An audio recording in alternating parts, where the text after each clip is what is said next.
I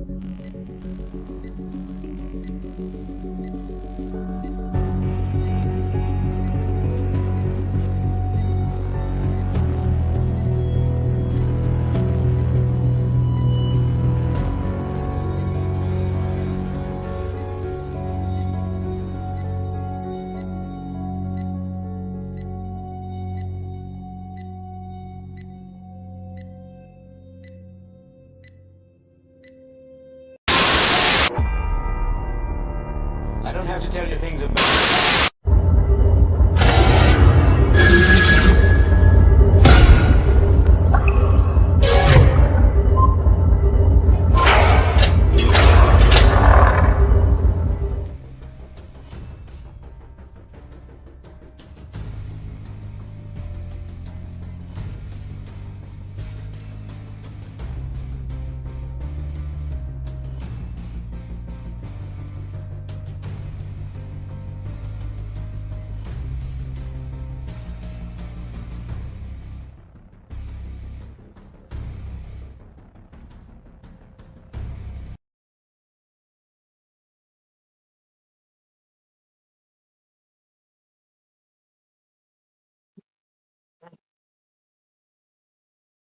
Hello and good evening, everyone. Welcome to another episode of Saturday Night Sith number 153. This is gonna be an interesting night for sure, as I'm also sure many of you are aware of these week's events, this week event especially.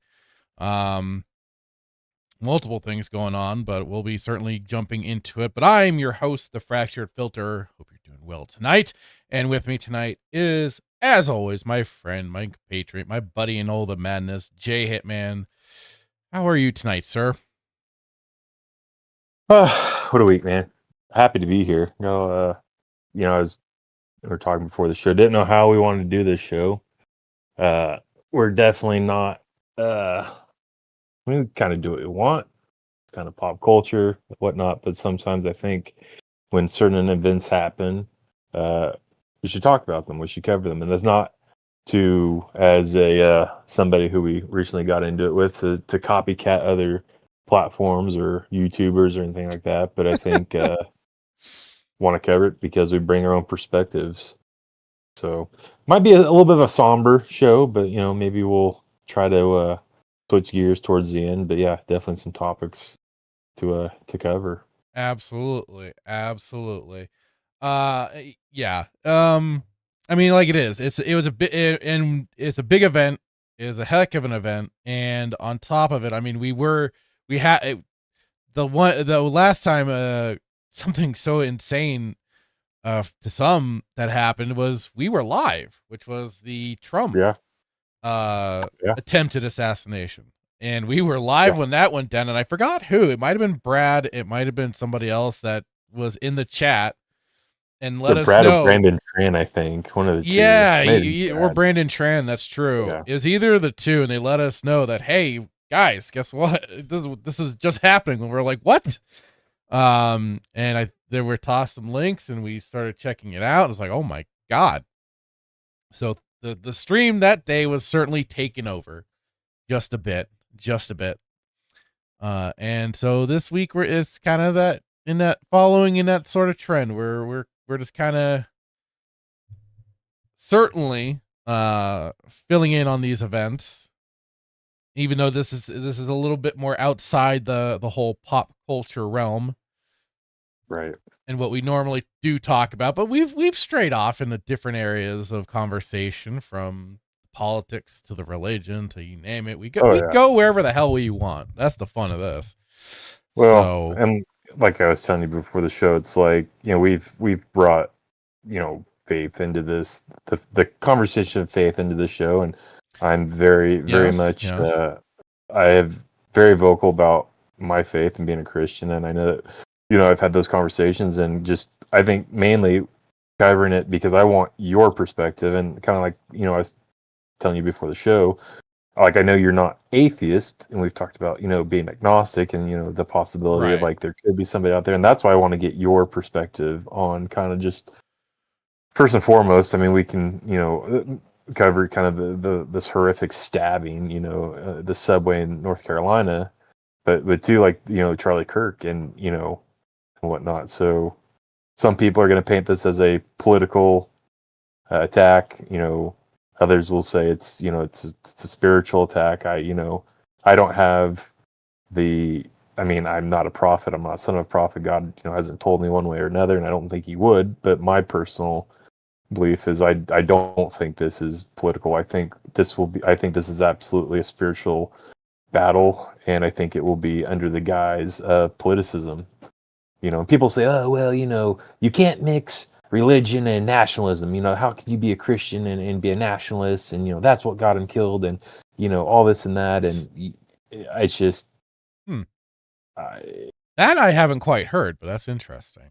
Well, I'm not saying this is. I don't know if this is a a mainstream an opinion, but Charlie Kirk was criticized for being a Christian and a nationalist. So, like, how can you be both? I heard so because of the Christian stuff. Yes, the Christian conservative stuff that I heard about. But the nationalist side, not so much. But that's interesting that you bring it up. I did, like I said, that was something that's never quite heard about. I think that's what he was, right? He was first and foremost a Christian, but he was a nationalist. He wanted he believed orders in for the country and stuff like that. Yes, that's what I'll okay. Let me get to the chat just really quick, and then we'll dive just head first right on into this. But first, we did have a Nightmare in the chat saying, "Hey, Fractured, hello, sir. Welcome. Hope you're having a good one, dude." Melissa Lord, hello, saying, "Hey, Fractured Filter, hello." Dan Blackwood in early on saying, "Let's get this Thunderbolt watch party going." Oh, no. We were supposed to. Did you do that? I never did. Well, events kind of were distracting. And hello, Gabriel Knight with a cheers. Cheers to you. Nightmare says, "I miss when the big news was just the quartering constantly shitting his pants." It's amazing how things can just derail everything, right? But hey, Nightmare, although you're kind of on a hiatus for torturing James right now since he's been down with the sickness, as it were. And but what? Well, you at least have that. Reference. You'll have that soon enough. Again. But yeah, that's the chat really quick there. Yeah. Okay. So where do we want to start with all this? I want you. So what I think, I'll talk and I'll give you my thoughts. But I want kind of the first part of this to be focused on you, because I really want to know.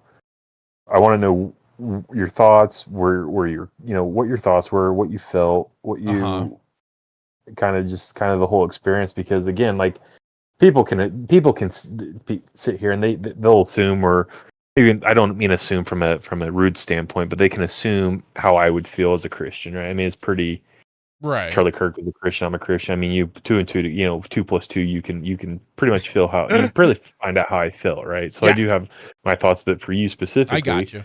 I think we're very similar in a lot of ways, like, from our probably a political standpoint, our even kind of morality. So like, when you heard this, like, what are your thoughts? Like, what were you thinking? What do you do you think it was political? Do you think it's not political? Do you find it ironic or interesting that, like, there's just all this? Evil has been around since the fall of man, right? Since the fall of Adam and Eve, right? Sin into the world. And so there's always been evil, right? But I don't think anybody can doubt or argue that there has been just an increase of just evilness and just demonic. People are cheering the death of this guy, and I talked to my brother, and I'm going to yield before to you. But I told my brother, I was like, only people who are under the power of Satan would cheer for another person's execution, if your assassination on. It wasn't. I don't think it was live broadcast, but like it was definitely recorded, right? Because people were recording there, and to just be happy about it. That's demonic, and I don't care who you are. Like if you there you have to find out, you have to bring a really good argument to defend people just cheering for, you know, a human life being lost. I mean, my heart, you know, I struggle with emotion on many different levels, right? I'm just, you know, there's times in my life where I just kind of feel numb a lot of the time. But I saw this video, you know, hate him or love him, hate him because he was, you know, he was a conservative Christian, like whatever. But when I see this video, he was on like Good Morning Fox, and his daughter his 3-year-old runs up to, you know, and is saying daddy and running up I to think I've him, seen that clip or being shown around. you Yeah. know, like how, I mean, that just breaks my heart, man, on every level. Like this guy, whoever did it, right? Whether if it was this Tyler guy or the CIA, like whatever it was, you know, you took a son, you took a husband, you took a father, because I'm going to get into my thoughts, but so I want to get kind of what you're feeling and where you're coming from. I mean, just to kind of, I guess it was, part of it was a bit surprising to hear, because like that was Wednesday afternoon that no news broke, right?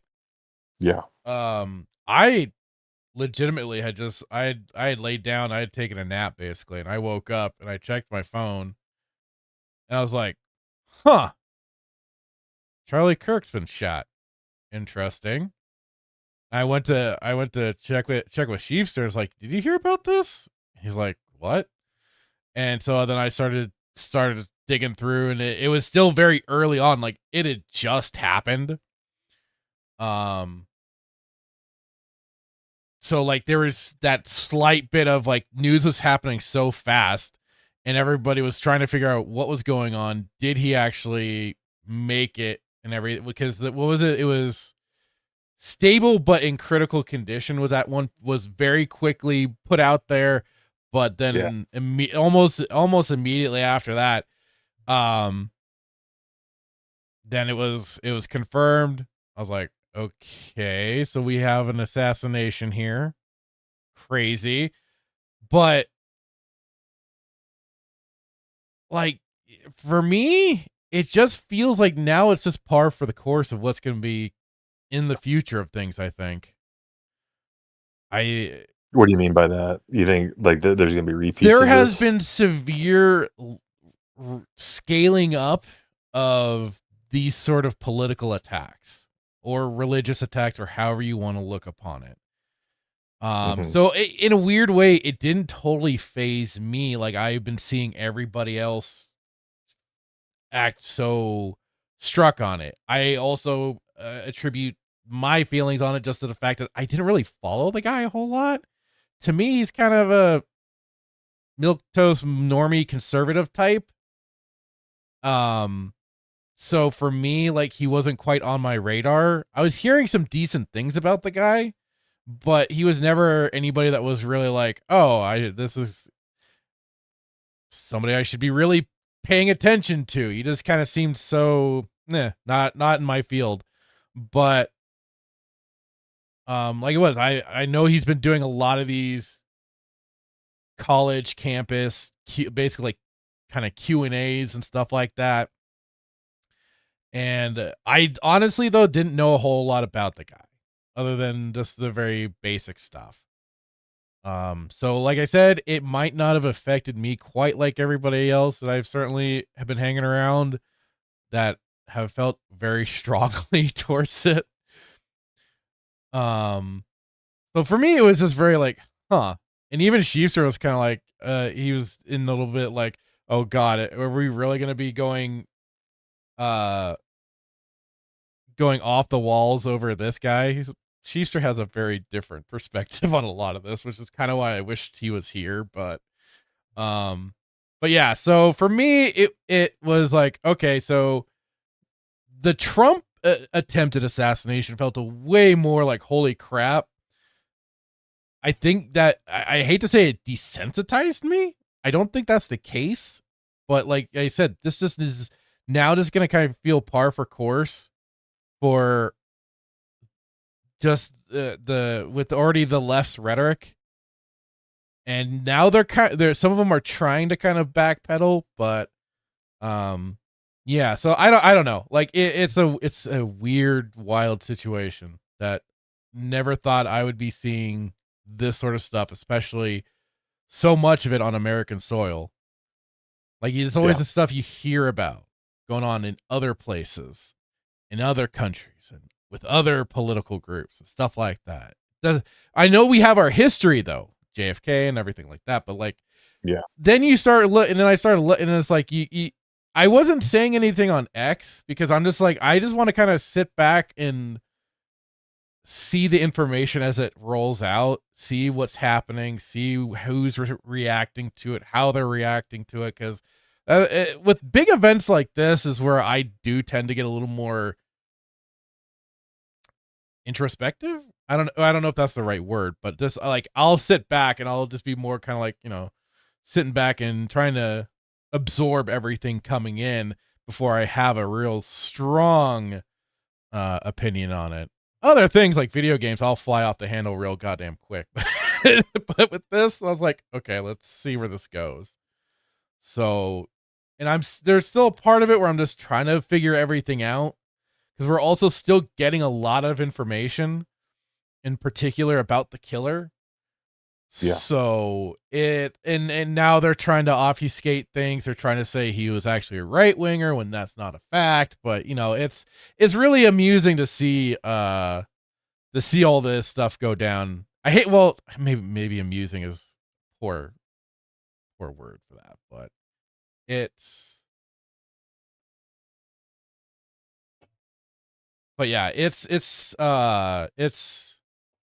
yeah, I yield the floor to you now, sir, because I'm just kind of like,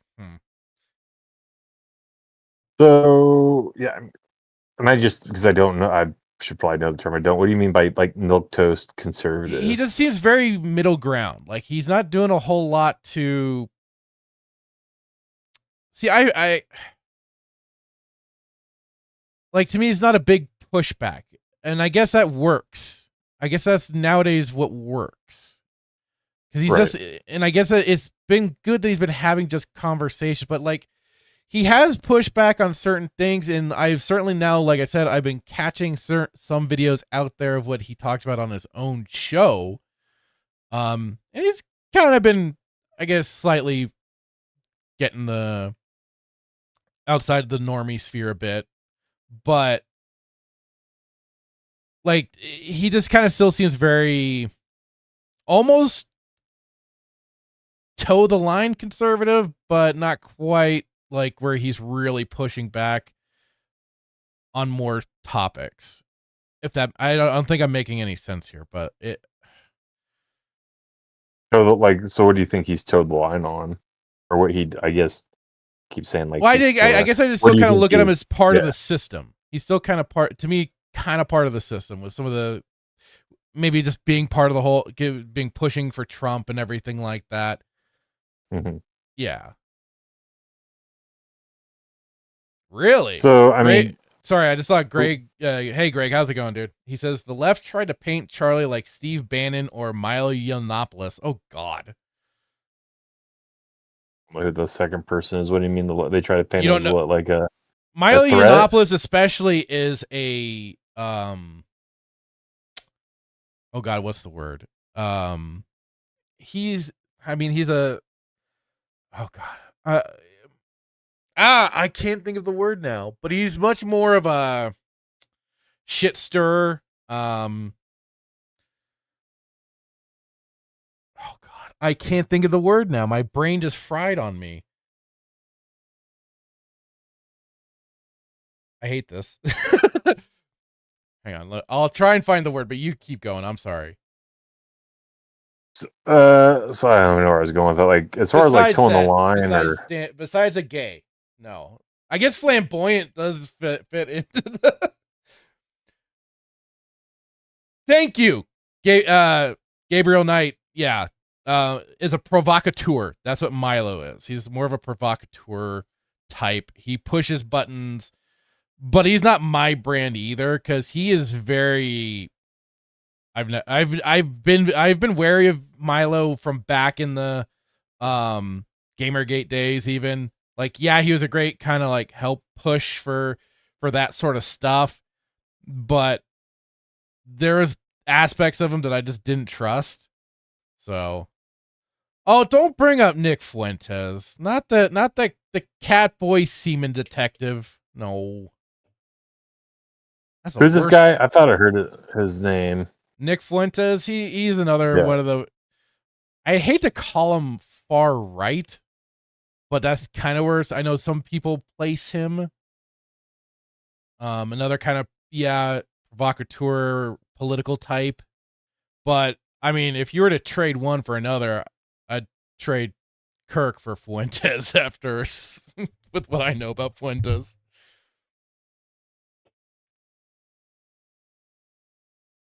So I don't know where I was going with that. So my obviously, and people will say that I'm going to be biased because of my faith match. Oh well, I mean Charlie was a far better Christian than I, and his faith was a lot stronger than mine.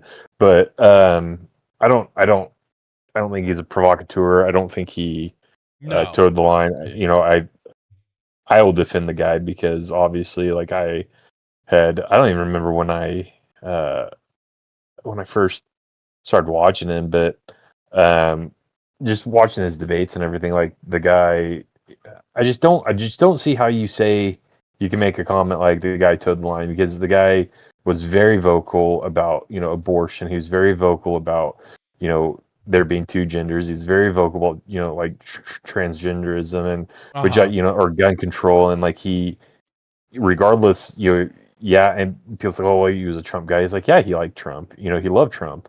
You know, and we've talked about this. You know, there's people who have this visceral hate for Trump because they can't seem to. I don't know. I mean, Trump derangement syndrome is absolutely a thing. Oh yeah, but absolutely. I just there. I just don't. I never saw him toe the line. He was he was always vocal about what he believed, and he always took it like what his beliefs matched his faith. You know, and so I my personal opinion on the matter is obviously he was taken out. Do I think that this Tyler guy did it?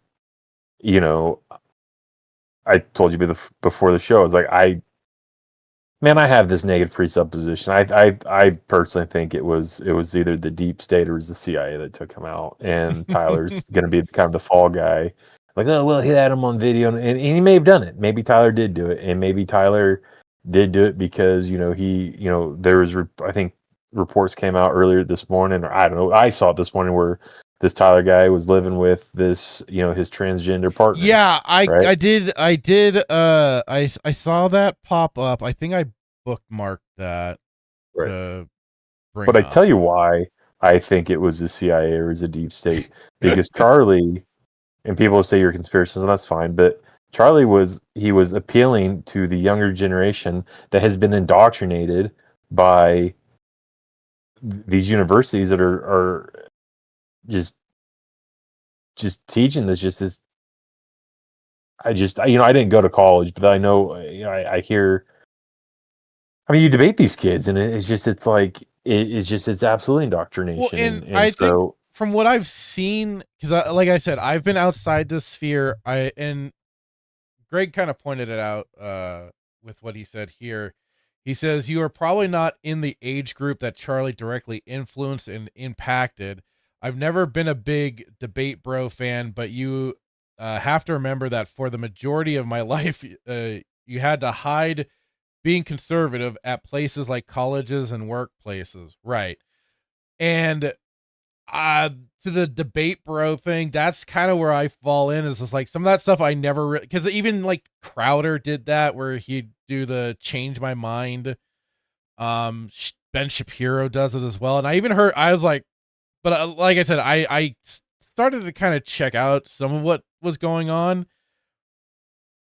as of only just because of recently and the incidents that happened. I'm like, well, Kirk at least seems very personable and everything, and he does seem to have good conversations with these kids from what I've caught from some of the clips out there.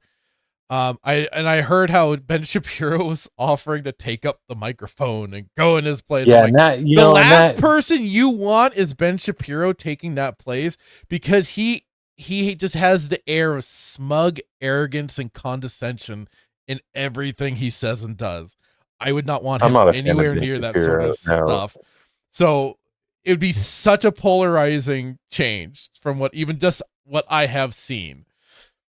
And I've seen a lot more of Shapiro and his antics than I have of Kirk's, but so No, I'm not a fan of Shapiro. Shapiro is really throughout his time really just, I don't know, it started with the whole Candace so things, and he is just smug and arrogant, and that's also like, I just don't obviously agree with his ideology. I mean, he basically called Jesus a leader of a insurrection, which, you know, it's not good. You shouldn't be doing that. But anyways, I don't know where I was going with that. Yeah, I think he was taken out because of the influence that he was having on these kids, right? that has been an interesting aspect to it, because I know I think I don't know if I saved them, but I saw a couple, especially one that was, I believe, a girl that was going from female to male transitioning, but she had a conversation with Kirk at one of these speaking events, and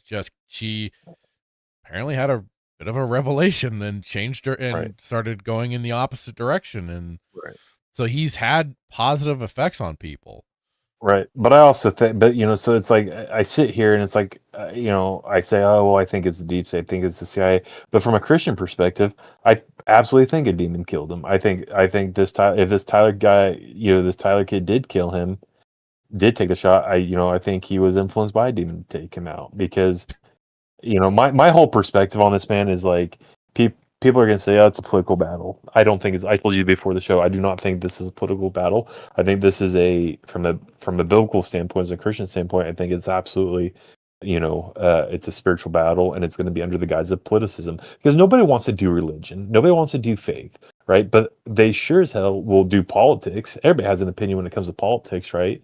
And so, if any, there's just, I say it's, you know, if you don't know what evil is, or if you don't think there's evil in this world or whatnot, look at the girl that got stabbed in the neck 3 times by this behemoth of a guy, right? For no reason. Yeah. Who goes to a debate with the intention of like, I'm going to kill this guy because I just don't like what he thinks. I don't like how he what he thinks or what talks he stands for. about and stuff This, like that. I mean, this is, hate him or love him, Charlie, from what I know and what I've witnessed, he never, like, he debated people and sure, things, you know, he debated, and whether you say, well, he was rude or not, I don't think I ever saw I don't think I ever saw him treat somebody disrespectfully in the grand scheme of things, right? He debated, and he, you know, if somebody called him out, he may have called them back out on their BS, but that's the whole point of a debate, is you sit down and you talk about stuff, and that's what he did, right? And to take a guy out because, you know, I find it's just, there's a lot about this that this is why I go back and forth between, yeah, the Tyler kid did it, or it was the deep state, because look at the question that was asked, and it was a transgender, it was about gun violence, transgender gun violence. It was like something about gun violence, and I thought it had something to do with some people were like talking about, I think it was when I was on the pregame, and they brought up the specific first question that just happened to be asked. And then this event, and then this happens. It's like, okay. But then it's like his security guard, who ironically enough looks like the same guy that was on Trump detail, did the We're R movement, and then you saw the guy with the was hat. that the guy with the hat stuff? Yeah, and I saw the guy. Well, no, that was Frank Turk. I think that was Frank Turk, who's a Christian apologist. But I'm talking about his security guy went and did the arm signal. So now you got all these military guys that are coming out and talking about hand signals for sniping.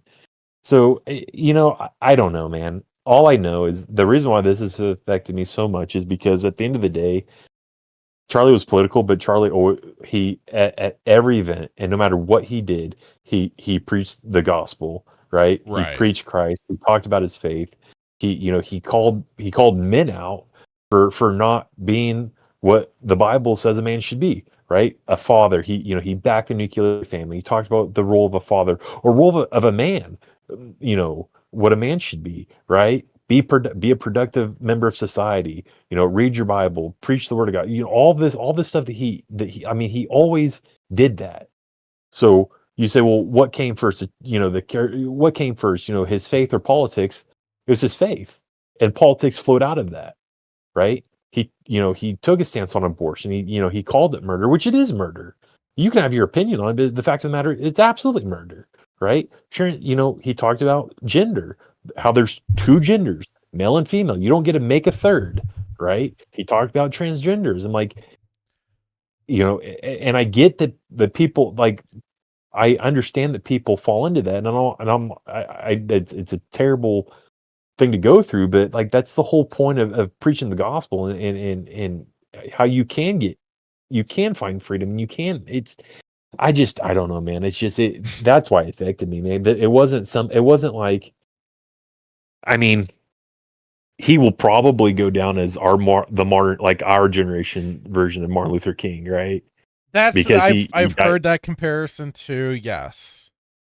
Because at the end of the day, he did get martyred, man. He died for his faith. He preached his faith and whatnot. I was like, oh, well, it's political. Like, okay, fine.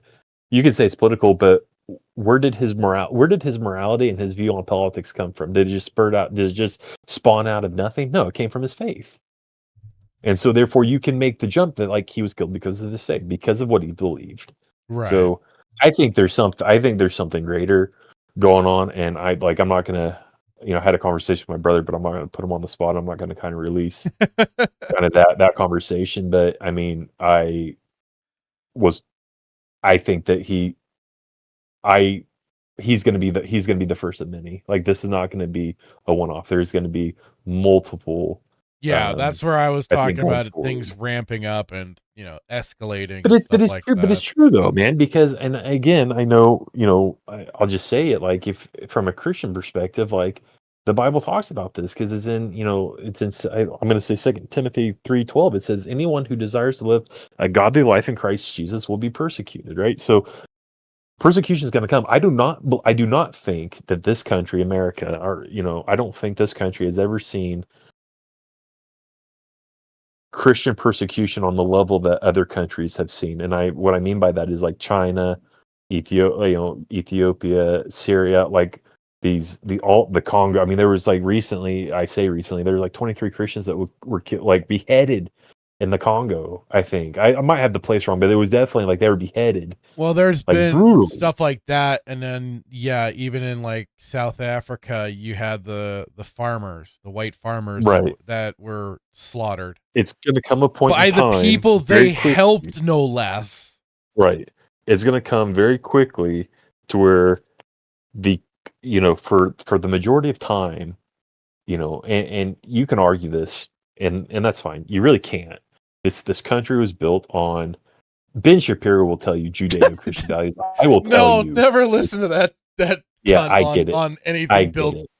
I get it, but it is indisputed that this country was built on Christian values, and this isn't not Judeo-Christian values, but Christian values. Yeah, this isn't a J. Hitman subjective opinion, right? Go. I can pull out a book and I can tell you, go read what some of the forefathers wrote, right? Anyway, so I think that persecution is going to come to a level that we've never seen, and Christians will be painted as the bad guys. That has already been in effect for quite some time. For sure, but we haven't seen it to this type of level, right? It's I joked on the show, oh, you're a racist, bigot, and homophobe, transphobe. I kind of joked about that, but no, it's absolutely true. We will be painted as that, and we will be the enemies because we're not inclusive. Well, right? We already are. We're not diverse. We already are, just by virtue of what we stand for, what we right. Even just the most. I mean, that was part of. I mean, like it is. I've always been on the outside of a lot of things, looking in, observing. And I've never been really closely associated with certain either political affiliates or otherwise, like I've never felt like I belong to the Democrats, the conservatives, the libertarians, or whatever. I've always just been Yeah. looking in. Brotherhood of Darkness. That's where we line ourselves with. I prefer Bane's rule of two. Yeah. Which Fudge, is I forgot where I was going with president, vice president rule too. I forgot where I was going with any of that. You said you're on the outside looking in, and you never felt like you belonged or been a part of a specific. But what were you saying before that concept. sparked me to say that? There would be persecution on levels that we haven't seen. The Christians will be the bad guys, and the reason why, and we are what's wrong with this country, and we need to be eradicated. Oh yeah, different than Hitler said the Jews need to be eradicated. But yeah, so I've said this before. It's like for me and my brother, we were told at a young age from our mom to question authority, and that's the thing I point out is she never said which authority. She just said question authority, and then of course naturally my brother and I took things further and decided to question everything. so we've never been real adherences to a lot of stuff that goes on, especially in the media when they try and slander and stuff like that. Like, I've admitted I've played around with the jokes when it came to the Catholics and stuff like that, which part of me regrets because it just perpetuated a negative meme on them. And there's a lot more value to come from these different, and the Christians as well, from these faiths than there is from what all these other people are pushing. But then like it was, yes, down the line with the whole 2014 Gamergate and everything, I that now came back into this extra world of, oh, there's a lot more messed up things that are going on. And then just for the basic bitch thing of just going, hey, can we get our games journalists to be transparent and on the level and not a bunch of corrupt scum sucking weasels? And then next thing I know, it's like, well, now I'm being told I'm a Nazi, I'm a racist, bigot, misogynist, all of the phobes and and everything under the sun. I'm like, okay, so this is how we want to play this. All right, I can play. So it's just like, it's just funny. Like, and I was going to include it in the clips I was going to include it in the intro, but I mean, that's been the rules for the communists for the longest time. And that's what these people are. They're basically communists, is that they'll instantly label you a fascist, a Nazi, anti-Semitic, etc., as means to single you out and to destroy you if you are not playing ball. So if they can't silence you, they're going to kill you, and that's what happens. If they can't do that, they'll do that. Absolutely, and that's now what it's what we're seeing. Maybe we'll see if more will come of this. I'm curious. Oh, I think there absolutely will be, and I think there's been kind of. And here's the thing, man. I'm going to be very, very deliberate with what I say. As a Christian, we follow no man, right? We don't follow Paul. We don't follow Peter. We don't follow Charlie. Like, Christ is the example, right? But what I'm going to say is that I think Charlie was a reminder, a modern day reminder of. I mean, I look at his life, man. As long as I've followed him, man. I mean, he always put God first. He talked about his faith. He preached the gospel. He talked about real issues that needed to be talked about. And I'll forget the quote, but he basically said, when people stop talking, that's when things become, a world of hurt will follow, right? When you stop talking, when you stop communicating. Yes, and that's what has been iterated to me, is that he was just trying to be that olive branch to have conversation and stuff like that. I've been kind of, and this has been my thing, is like, I'm kind of already been done with this idea of extending any olive branches to the other side.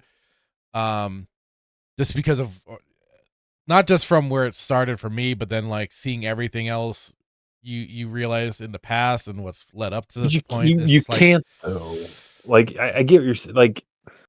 What do you mean? What do you mean by olive branch? I guess because it's like, and this is where I struggle with, right? Because it's like, I've said this before. You no, know, it's just like extending the hand to go, let's have a dialogue instead of like, fuck oh off yeah, I sort of mean, thing. no, they're it's but yeah.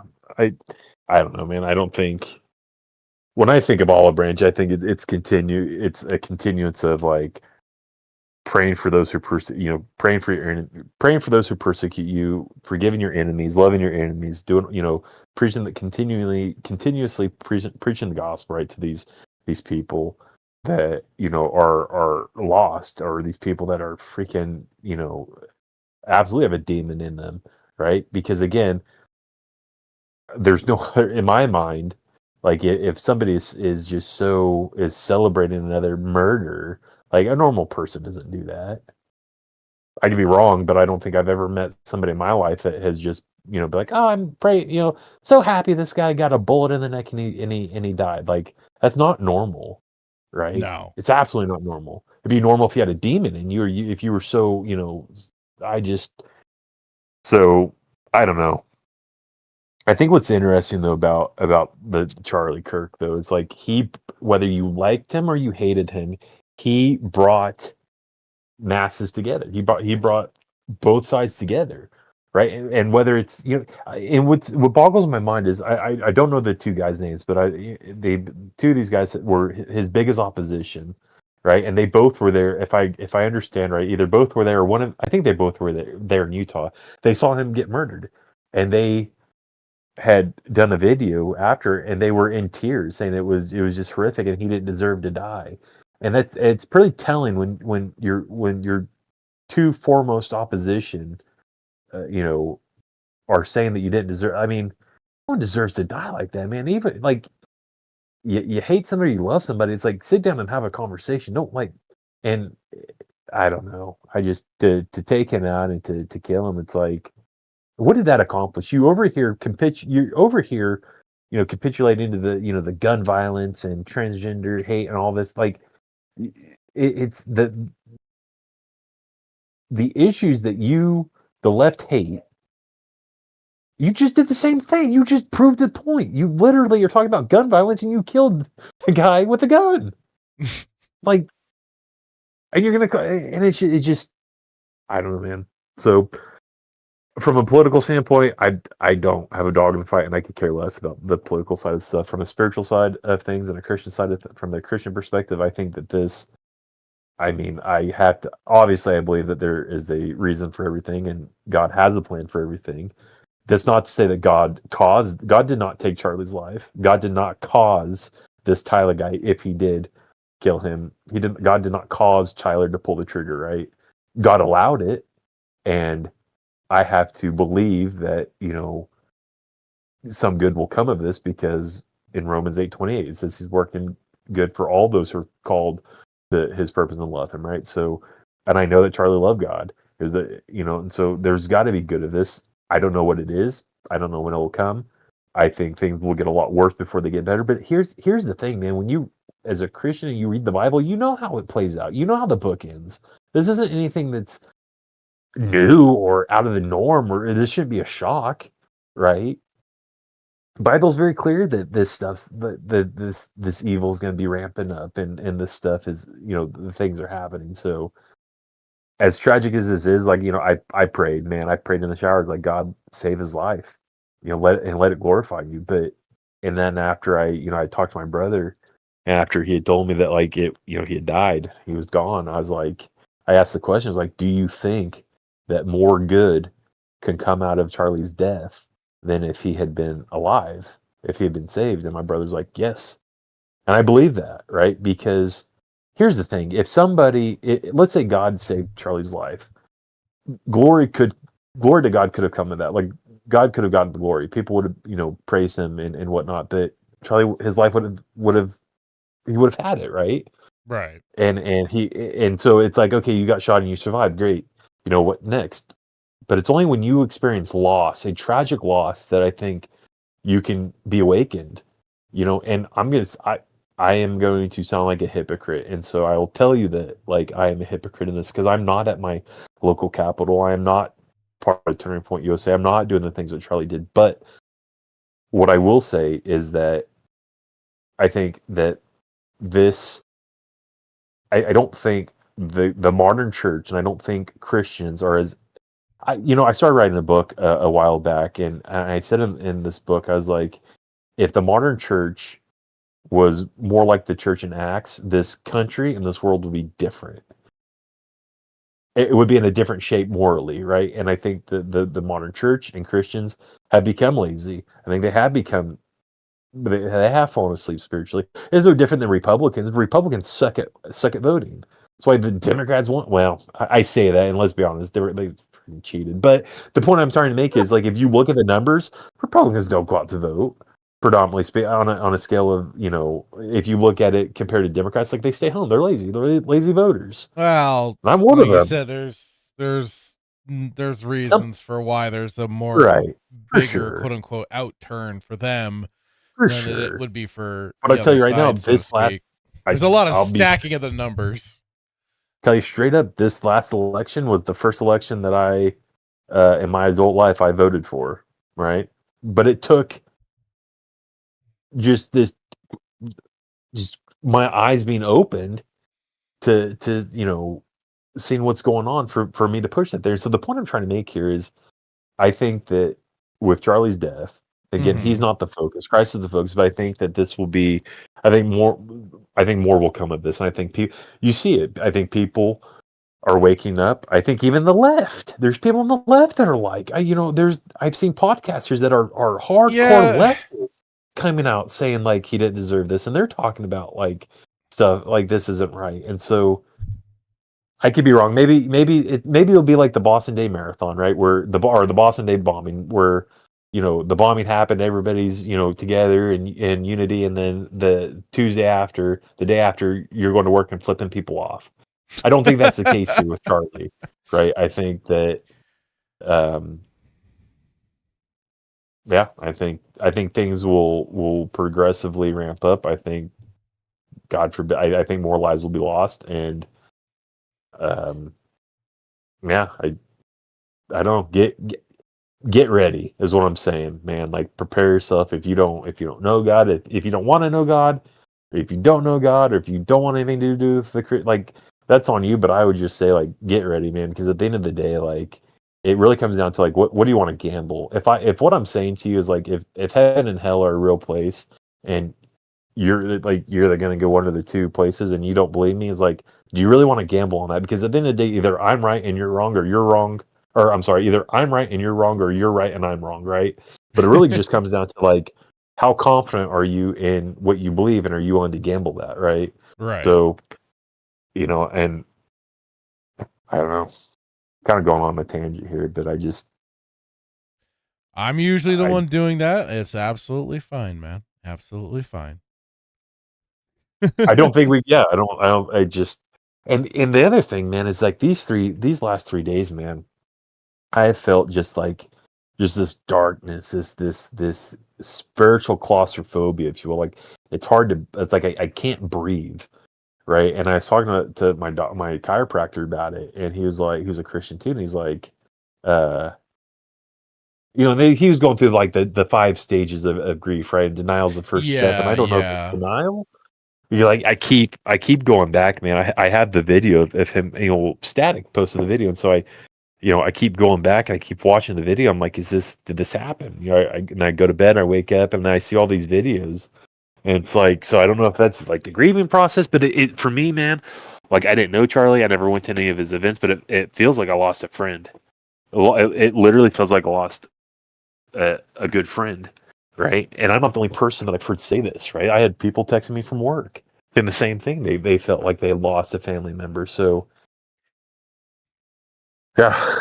I don't that's know. been the interesting part that I've observed and I kind of attribute it to the whole, especially with the online media and stuff like that. People have really developed these attachments, the whole parasocial relationship thing. I think that's just where I don't get it. I don't fall in with that so much. I'll like, I'll follow certain accounts and watch things or whatever, get into certain things, but I don't like. You didn't feel that though. No, like I was certainly, it was certainly a sad thing to know that, he was a father. He left 2 children behind and a wife and everything. But it didn't like, I didn't feel like I lost anything. Yeah. So that's where I guess I'm a little detached from it. But yeah, Do you so think, are you detached, desensitized? Like, because honestly, man, I'll tell you the truth. I am I am numb, and I have a hard time feeling stuff, right? I attribute, like, I just feel kind of numb, right, in my life, whether yeah, it you kind be of brought that up before. in my life or my walk with Christ. Like, I just, there's kind of this numbness, and I don't know if it's desensitization. I'll give you an example. When I was in law enforcement, there's 2 people that were shot and killed, right? The guy by the name of Brian Etheridge and Robert Coonsey. And this was back in 2007 through 2018. The ranges 2000. I'm sorry. Well, 2009 to 2018 is when these 2 people had died. But back then, man, like, we had lost people. Like, people have died. Like, cops had died in line of duty. That wasn't anything. That wasn't new, but it Right. was few and far between. It wasn't an everyday thing. And now it's like you hear cop died in Florida. Well, that's just a normal Tuesday, right, in America. And I don't know if it's a desensitization where it's like we're just exposed to all this evil that is just running rampant. That's like, am I making sense? Does this make sense? Like, you're desensitized to it. It's like it would be different if, like, murder wasn't if murder if crimes were at an all-time low. I don't know how to describe it, man. The best way I can describe it is, like, I think that we feel we're desensitized to stuff because there's killings happen all the time. No, I don't Are think they I'm are, desensitized to it because no. I Yeah, certainly like was like a holy shit. type More thing. more like when you see that, especially like when I saw that video of the girl that got stabbed in the throat, that was just horrific. Like, just especially just seeing that whole play out, and then the look on her face and everything that what took place. That gained a bit of a little more of a reaction out of me. I think with the shooting, it was just so, everything happened so quickly with that, and you only saw it really quick, even in the clips. Like, and I know people have slowed it down to see certain things. And hello, Bane of the Shills. Hello. I see you on the Rumble side. I got it set up properly this time. And hello, Black Pill Timon. How's it going, dude? But like, yeah, like, there was definitely differences and that might be also because one was male, one was female, primal side of you. When you see a female being attacked, the ooga booga brain was like, must protect. Versus Nobody else helped her, by the way. Nobody. Not so there were, like, once people realized what happened, like what actually happened, there were some people that went to her to try and help stop the bleeding, but by that point it was already too late for her. Nobody realized what was going on until the end, which is sad and everything, but like it like nobody knew, like, because like she was just so covered up so quickly, but even she didn't realize just exactly what happened, just the shock and everything. You can imagine, it would take a guess. So, but yeah, like, 2 very Evil, different. Man. Yeah. Oh yeah. You want to talk about evil? Jesus Christ. Like, who wakes up in the morning like, I can't wait to go stab a teenager in the neck? Like, that's not that whole scenario, because like he's from witnesses and stuff like that, where people were hearing him say he got a, and I don't know if it was on the video too, but it's like he says he got a white one. Some of the way that what's been brought up of what he was allegedly saying, almost makes me think it was like an initiation thing. like a gang initiation sort of thing. I could, but that's just me like going, trying to put reason to madness possibly, and just, just out and out violence. Like you want things to make sense, but it didn't make sense. No, it didn't make sense with the girl. It didn't make sense with Charlie. I mean, yeah, I don't. But no, I think for when it came to Charlie, it was just more a detachment, just because I don't have a strong following to the guy and stuff. So that's where I think that. No, Why but it's you have, different, but you have morals though. You may not have a strong attachment to the guy, but you have morals. Yeah. You know what's right and wrong. Oh, absolutely. Right. Yeah. So I mean, you may not. I don't know. It at the end of the day, like people know what's right. Most people, I would. I want to say everybody knows right and wrong because the Bible's very clear that right and wrong. But this was wrong on every level, man. This was wrong. This evil was wrong. It was, but again, like I've got to, as angry as I am, and it's not even like, I think there is anger for me. And you're like, Jay Hammond, you say you're Christian, you're angry. It's like, yeah, I'm angry, but there's a difference between anger and righteous anger. Like when Christ went into the temple and flipped over the tables because they were freaking selling stuff and the temple, like that's righteous anger, right? So you can be angry. You should be angry over this. It's like it's a taking of a life. Mad as hell, and right? you're not going to take it anymore. Yeah, well, I mean, it's a righteous anger. So, but you've got to be very careful because what you don't want is it's like Anakin, right? If you let your anger take over you, and I don't think Anakin had righteous anger, by the way. I think he was just angry because he got He was just an bamboozled by angry sheep. kid. Yeah. He was just angry kid, angry elf. I think he was from the South Pole. He wasn't from Tatooine. If there was a South Pole, North Pole in Star Wars, I think Tatooine is probably like the equivalent of the South Pole. But no, but he was angry, right? And he let his anger take over him, and it kind of fed him. And I mean, that's how I've always understood it. At least I could be wrong, but when I look at Anakin, a little bit of anger crept in, and then it took over, and then it turned into just hate, visceral hate, and then he killed children, which again I was like actually rooting for the guy when he did that because I was like, that's an OG moment right there, man, just killing children. Oh, but that's neither here nor there. What the point of now he ruins his whole point. The point I'm trying to make here is if you let your anger, if you don't keep your anger in check, and if your anger is not righteous, I think it can take over you and it can turn into hate. And then it's like, then you become no better than these people that hate you. Yeah. Right. So, I think that's where I'm struggling with. It's like, I'm angry because like his life was taken. Like, but again, it's like, do I hate the person that did it? And do I want the person to burn in hell? No, I don't want anybody to burn in hell, because when you truly know what hell is, you wouldn't want your worst enemy to go there. At least that's my perspective, man, because it's forever, it's eternity. There's a guy, I'll get the name wrong. I don't know if it's J.P. Moreland. There was some guy who the quote was this. He said, if hell lasted 1 billion years, it would be a blessing, because after 1 billion years, you would be able to get out. Right? So I don't, and that's why I brought up, with the whole, I don't know if we were on air when we talked about this, but with this 22-year-old, like, the governor was like, we have the death penalty and we're pursuing it, to the max, right? I don't want the kid that shot him. Yeah. Yeah.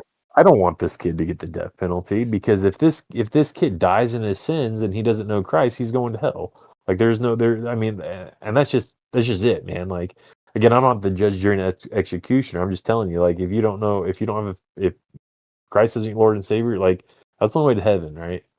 So if he dies before he has the opportunity to repent, or even is exposed to Christ, like, but does he deserve that opportunity? Everybody would, like, absolutely everybody does. Like, would you disagree? Do you not think anybody deserves that opportunity? This is another side of me that's coming out on this. Is, to me, I would say make an example of him and make his death as slow and horrific as possible. Go old school. Let's tie him. Let's get some ropes and yank him apart. Old school. Yeah, but if he, you're saying do that before he has the opportunity to either come to Christ or I don't expose the like. gospel. I honestly, I don't care. Like But here's whenever the point though, is the man. time to get that Right. punishment dealt out to him, let's just get But it over here's the with. deal, man. Here's the deal though, and respectfully, I don't know. Like, is why I said if you knew what hell was, right? Right, A total separation from God for eternity, right? right. In a place that was not designed for humans, right? Hell absolutely was designed for Satan and his fallen angel, not his angels, but the fallen angels, The right? That, fallen, yeah. and the Bible's very gives you very detailed description of what hell's going to be like, right? And there may be people who want to go to hell, people who don't want anything to go to people who don't want anything to do with God.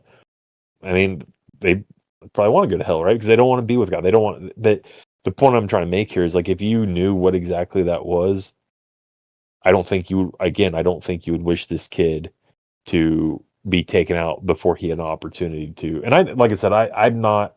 I don't know, man. I don't know. I believe that God calls. I mean, I believe that God calls people, and then they have the choice to answer that call to salvation, right? So I don't know if this kid's going to have that opportunity before his appointed time. Everybody has an appointed time, man. Like Hebrews 9:27, for every man is appointed to death, and after death comes a judgment. That death is a physical death, and that judgment is a judgment of whether you're going to spend eternity with Christ or you're going to spend eternity in hell, right?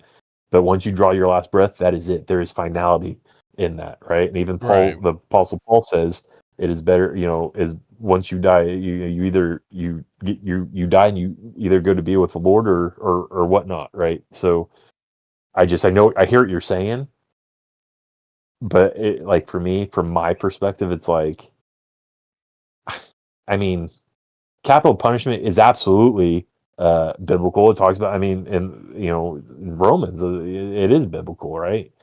But I just, again, I think the timing of it, it's like, I don't know. That's where I struggle, man, because it's like you gotta love your enemies. Like, is this Tyler guy? Is he an enemy of mine?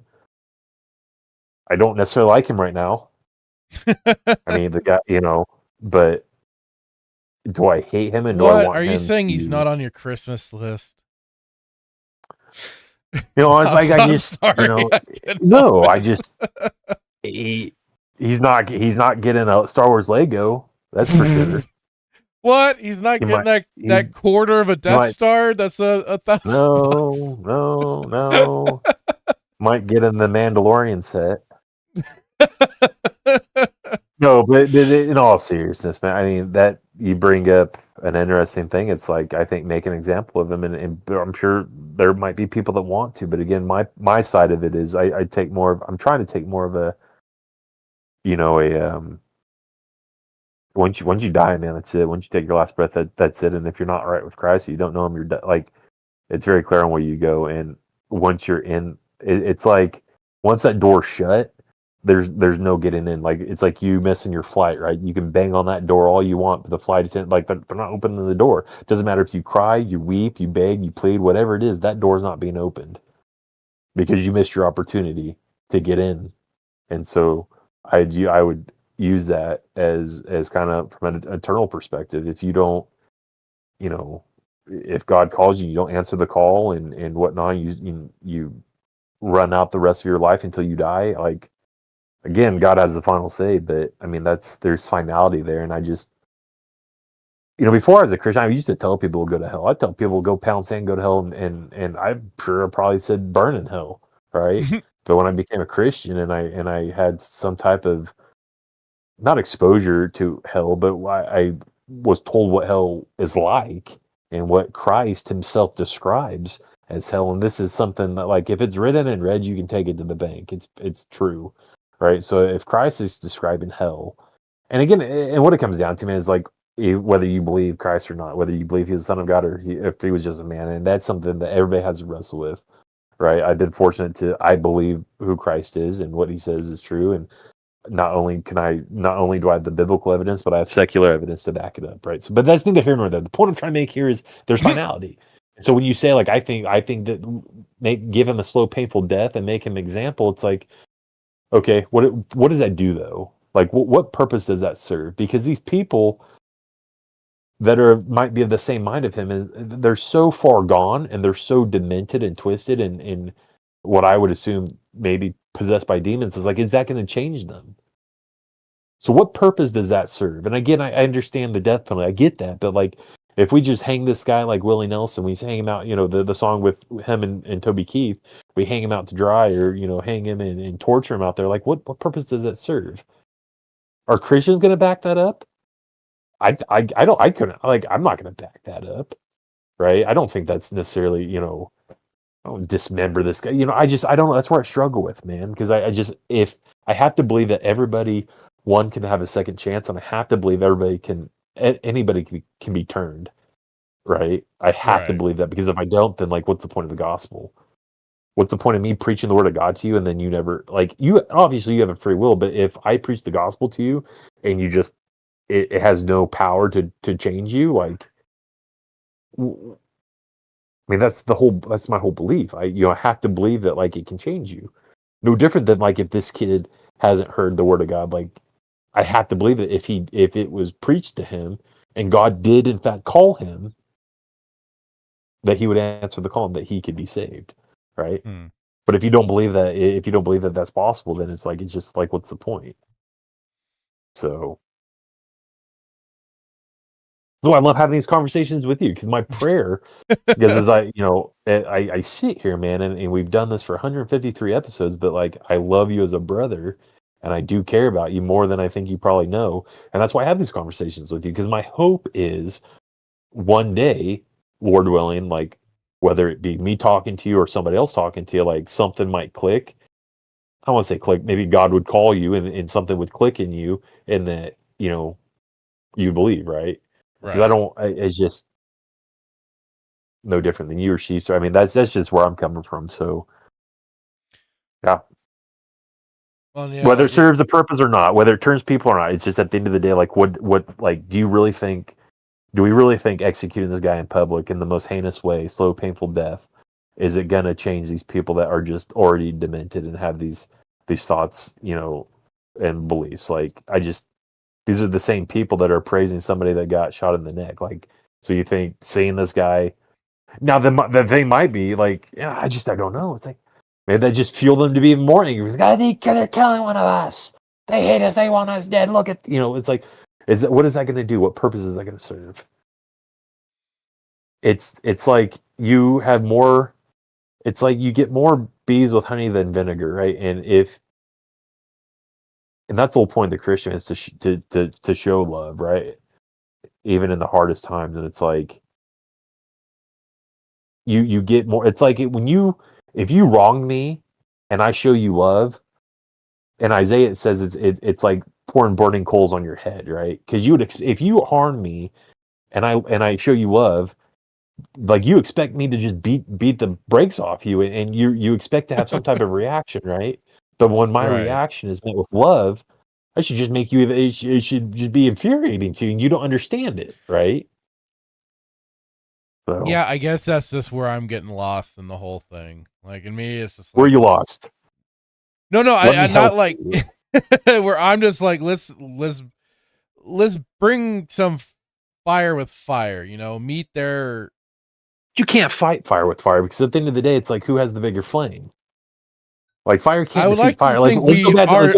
I like to think one side does over the other. Well, let's go back to Pokemon basics, right? What does a fire Pokemon beat fire?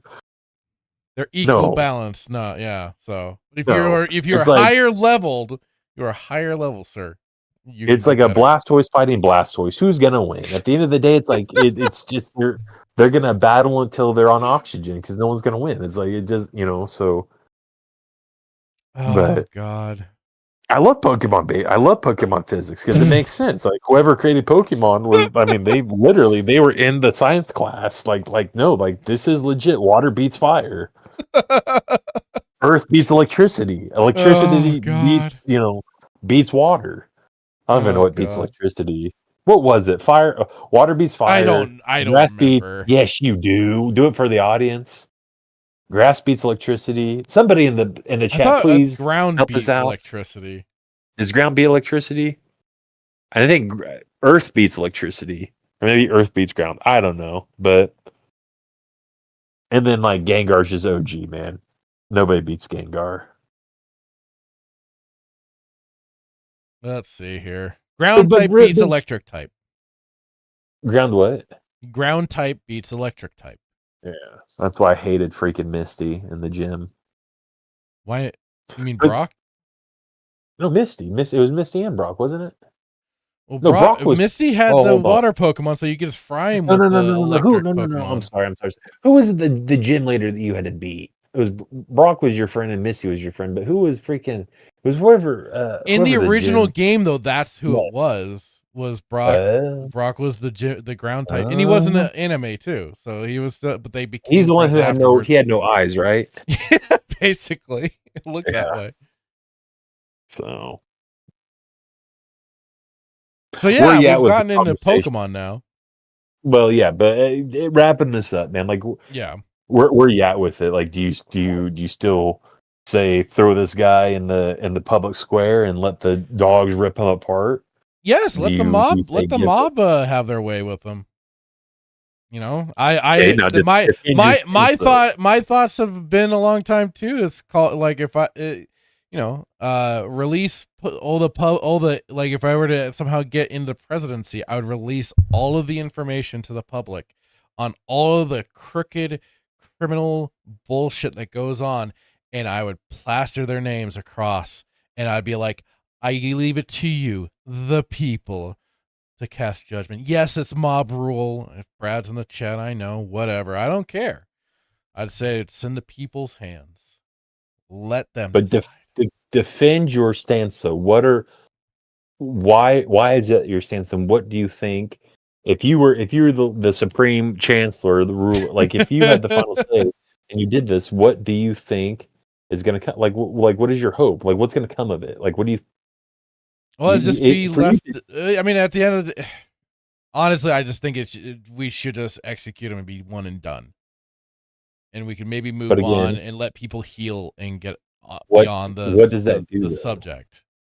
From a secular standpoint, obviously you say kill. Well, I'm gonna have that's where we're. I guess where I'm not taking that into consideration. Right.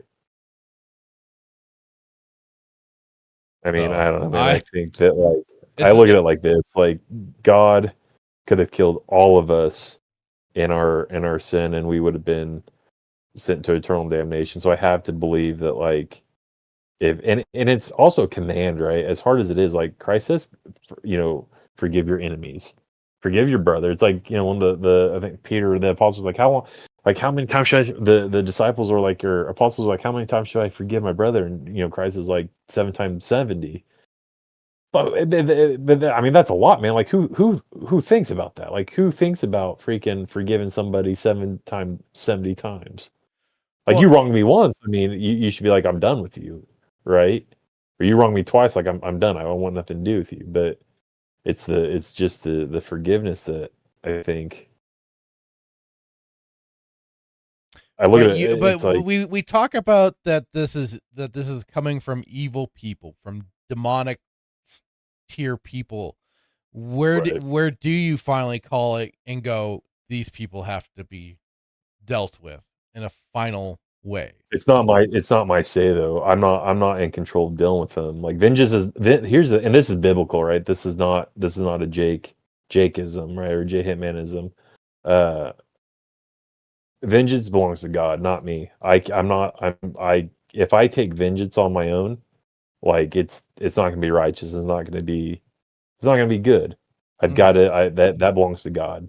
So, and as hard as that is, because there's times where there's a senator, I forget what his name is, but he's like, I wake up at 9:00 and I say, I want to follow Jesus, and it's like, and it's 10:30, and I still want to follow Jesus, but I also want to beat the hell out of somebody, or I want to slap the hell out of somebody, right? So,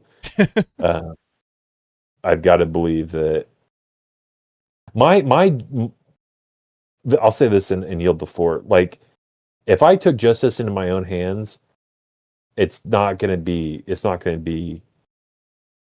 I guess, proper justice, because it's I don't know. I don't know how to describe. I don't know how to explain it without like just I guess quoting Bible verses, but it's not my place. That's what I'm trying to say. Vengeance is not mine, and it belongs to God. And I'm not going to take vengeance upon myself, even though there's times where like I want to beat the brakes off somebody.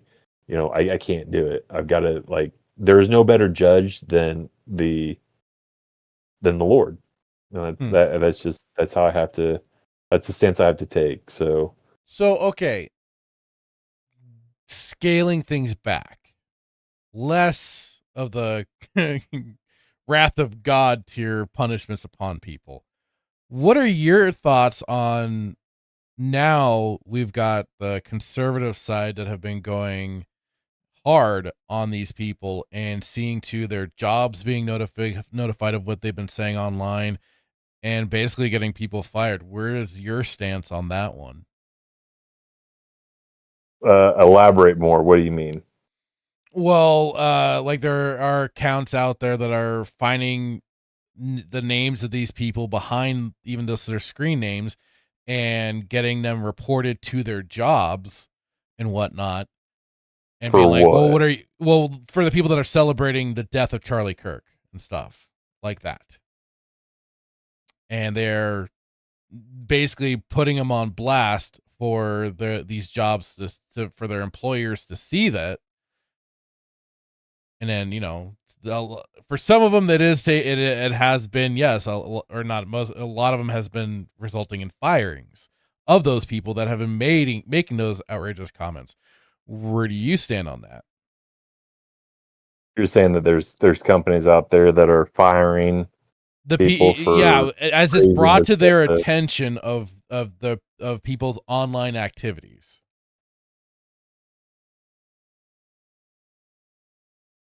I guess my question would be this, and there might be a couple questions. One is the cheering of somebody's death is it a policy violation of Interesting. any type of HR perspective, right? Interesting Okay. tactic to take. Okay. Okay, so if it's not a violation, then that's one thing. But two, does it violate, any type of the company's public image? This is. But I my guess it's a thing is slippery slope, right? of people going out of the people like reporting them to their job. Like, do you see that as acceptable I see what behavior? you're saying. Yeah, you're saying like a Christian or conservative reporting, anybody, like anybody, they see this behavior online and then they uh report it to their employers, and then thereby getting them canceled by their job effectively.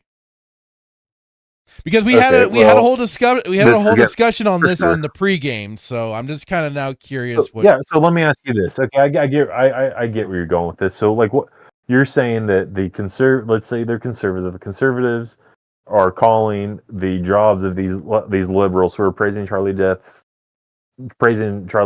murder, assassination, and trying to get them canceled essentially. So Right. what's the difference between the left canceling the right?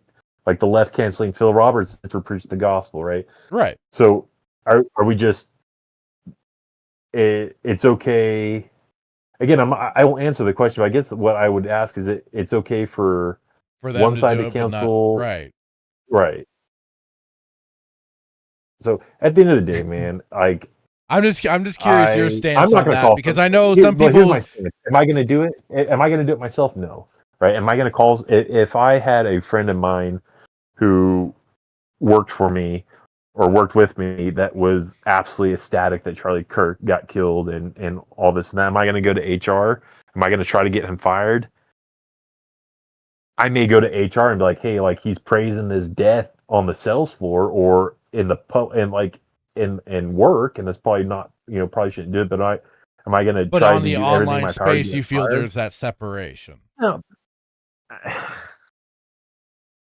Again, man, I'm not going to take the time to do it. Like at the end of the day, like Because some believe you should let stand God. on principle and not bring yourself to that level. Here's the thing, man. I don't think, and I could be wrong, but I don't know if there's any company that has in their fine print or HR handbook if you praise somebody's death, if it's a violation of company policy. I don't Well, know. I don't, to some companies though, your public, what you do out in the public is a reflection of their brand. Well, are you salary or are you hourly, right? If you're salary, you're always on the clock. If you're hourly, like, it doesn't matter. You're outside the four walls. They can't do anything to you.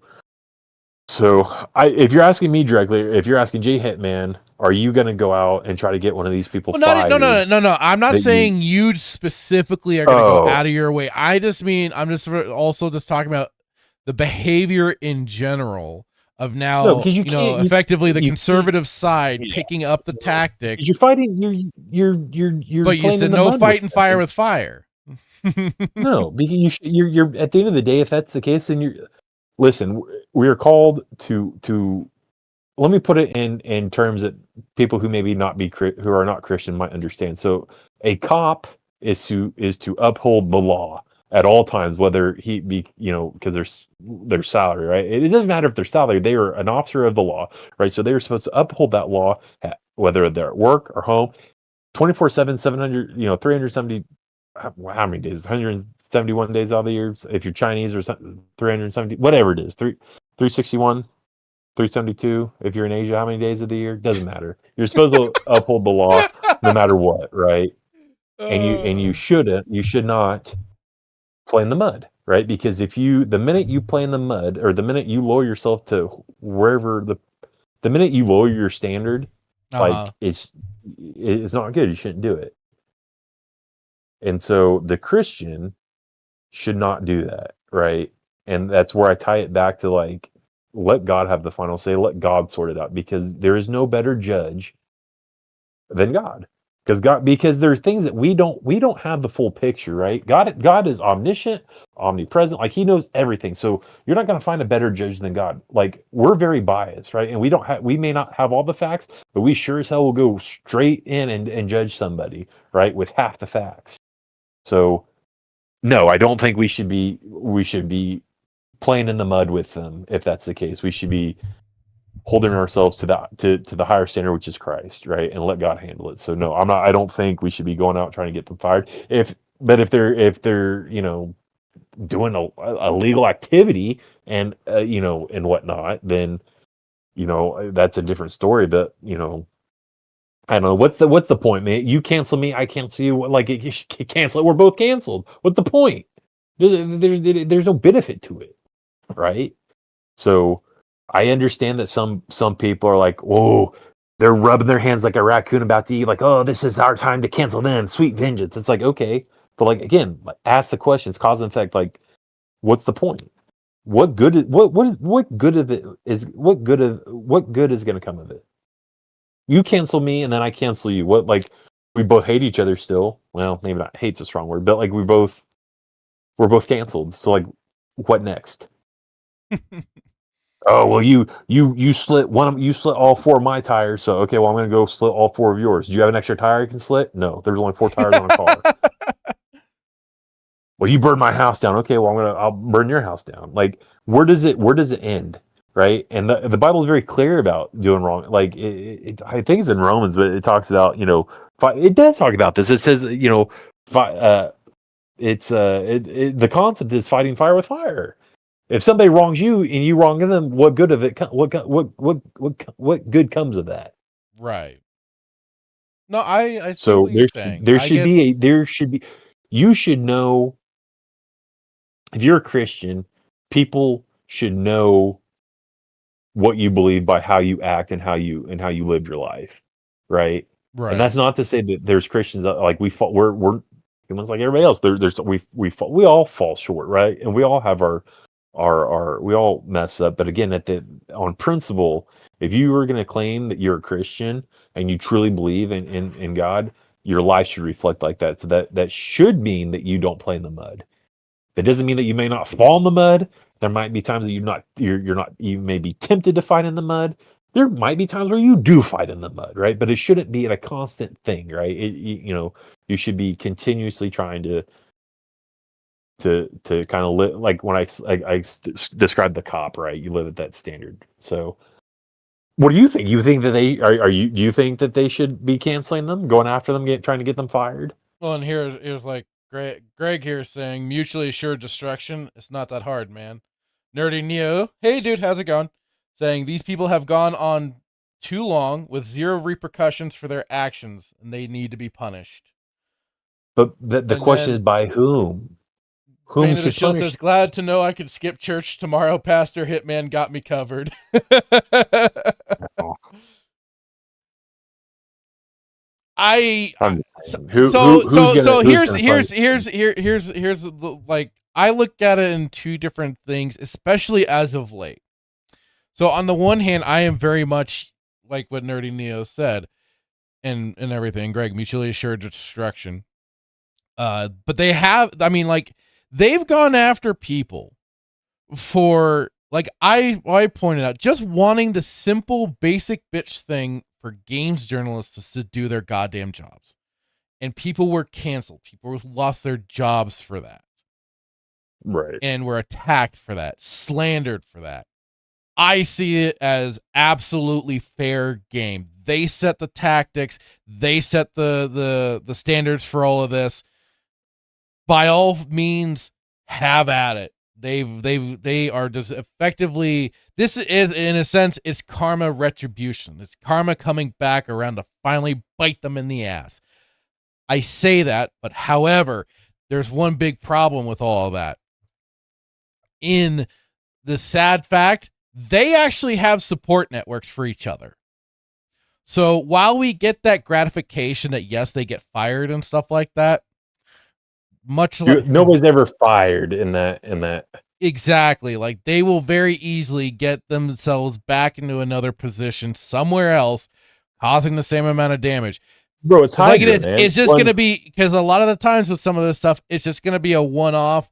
This one and done. People move on. Nobody's like gonna be. There might be some autists out there that will like stalk and make sure these people are miserable forever, but not all of that's gonna be the case. So some of these people will just go on into other positions. On the one hand, so there's the one hand of me, I'm like, yes, bring wrath upon these people. On the other hand, I'm like, where's the permanence of it? Where's them getting the exact same comeuppance as the people that are on, our side, so to speak? Because with our side, there's no like, and even people will accept it and go, oh yeah, that person is horrible. They're getting what they deserve.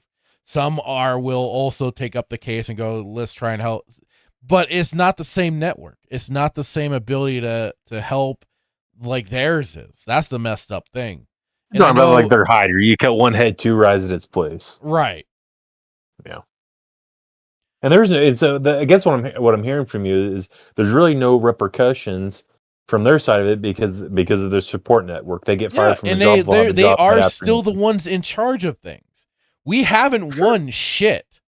Like it's become a mockery now of the we will win. No, we aren't winning. We haven't won shit until, I'm sorry, but things need to heat up a whole lot more. And there needs to be a little more permanence with certain things that take place. So while it's cute and all, where are we really? I mean, from what I've perceived, they still wind up in jobs. They still wind up still doing what they're doing. So, I guess that's there's the it's not a white, but it's still kind of a black pill moment for me. It's almost like it's just all so tiresome, man. Like it wouldn't be a show without the black pill. just the reality of it. It's just you get swept up in the moment, and you just have to then take that step. And that's what I did a lot, because I was mostly I kind of kept my mouth shut during the pregame.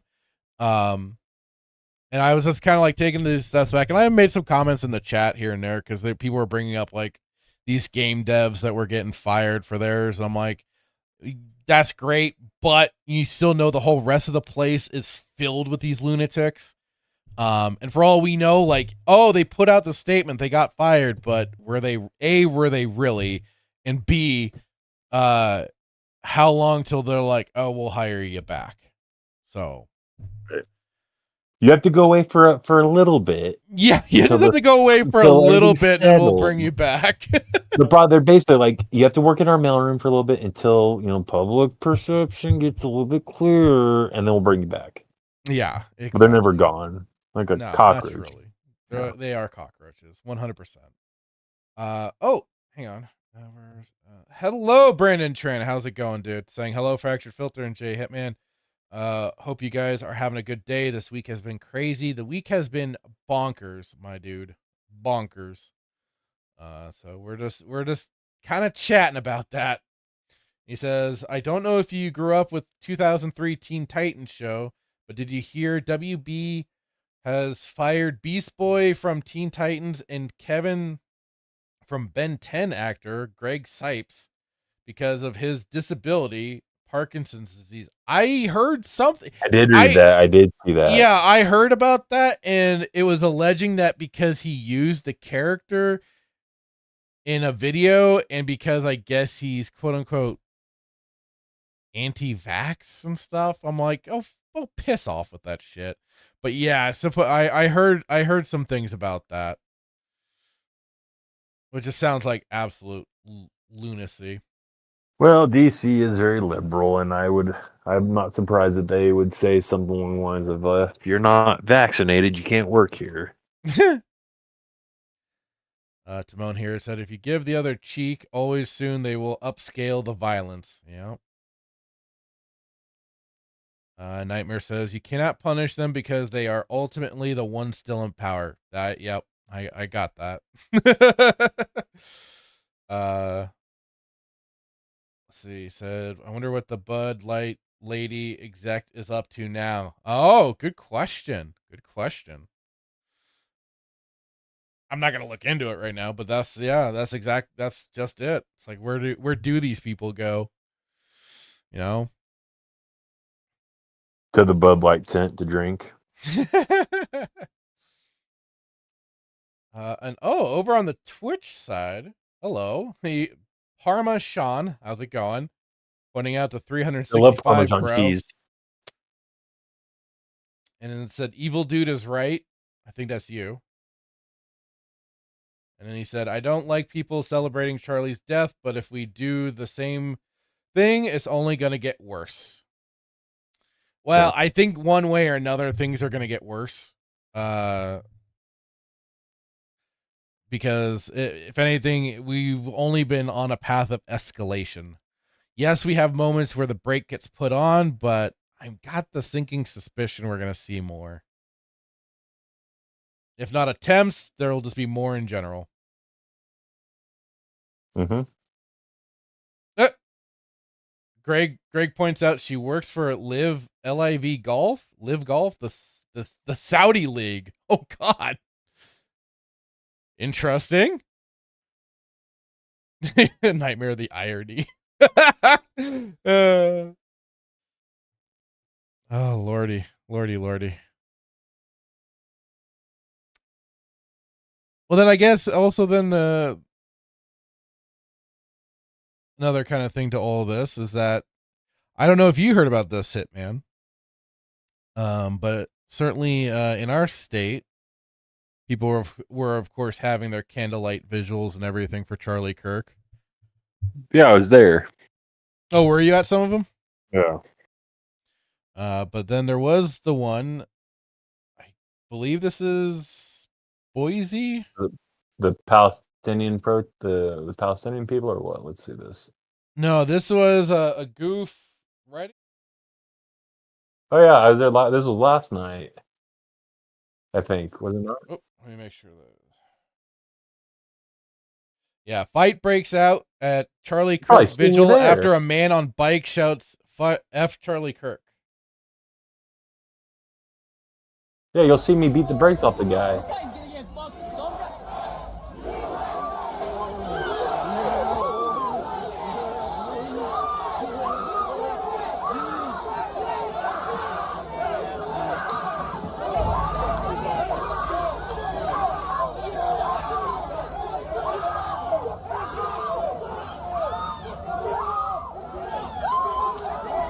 So I guess the question becomes, Is that acceptable to beat the brakes off the guy? All because he said Yeah, I was the one he doing it. said No, I'm just something? kidding. No. I no. I don't think I wasn't. I don't know if this was last night. If this was, I was there. If this was last night, I was there. But I don't. I must have shown up after that happened. So, is it okay for the question? Is it okay for somebody to beat the brakes off of him? I guess yes. I mean, they would certainly do it to any It one of depends. us. It was so here. It depends if it depends if they beat him with the American flag. Because if the American flag is involved, then absolutely, it's absolutely sanctioned. I mean, look at they got the No, American flag right there. They got it in hand. Yeah, Somebody they has shoved it. up So his they shoved up his rear. No, but no, this goes back in all seriousness. This goes back to my point that I talked about, righteous anger versus anger, right? I believe that this is anger, right? I don't think this is righteous anger per se. So if you're asking me, is this acceptable? No, I don't know. But I think people probably might feel like they want to, but again, it goes back to the point. It's like, what does it?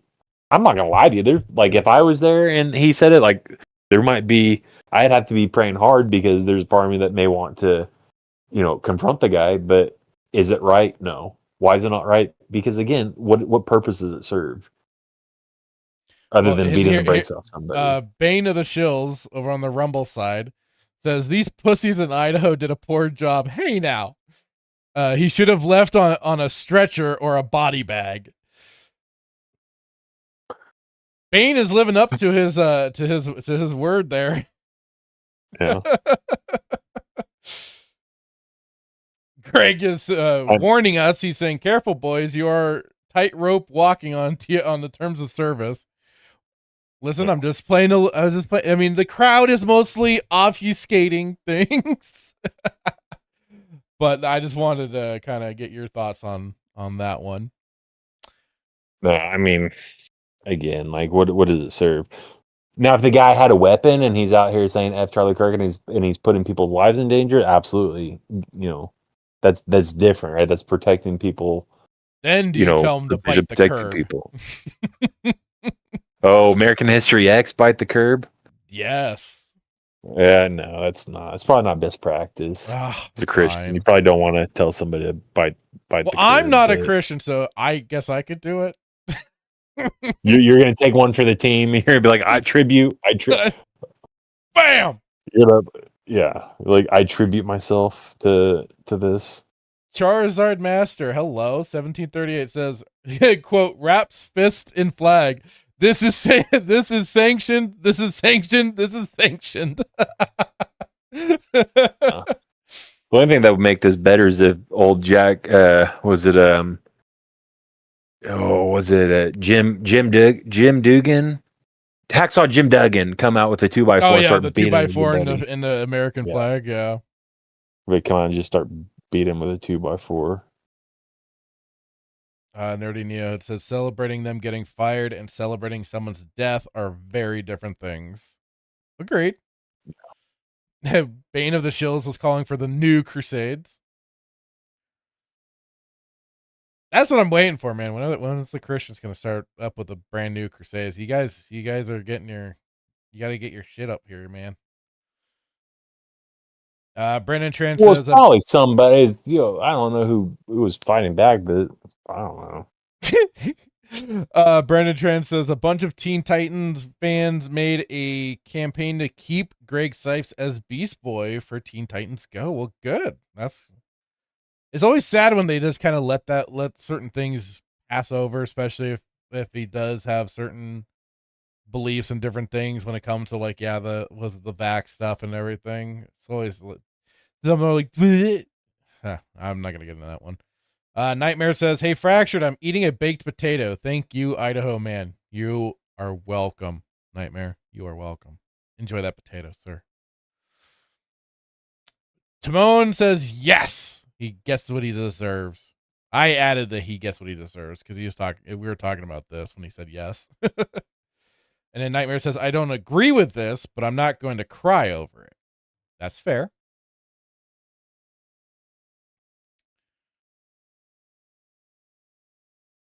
Oh, the Greg pointed out the whole condoning promoting violence thing. Right. I really wish I had a pizza right now. Yeah, I'm kind of feeling that too. I wish I had a pizza right about now. Greg says the purpose is to put people on notice that if they seek to anger a mob, then they get what is coming to them. Yeah, pretty much. I mean, they do it unjustly with their mobs of violence, so at least there's some purpose with this. And I saw in the comments too how somebody pointed out that a cop was just able to walk through the crowd being, unmessed with and get things solved correctly. The difference between them and the right. There you go. The right respects the law and order, while the left will try and beat down the poor cop.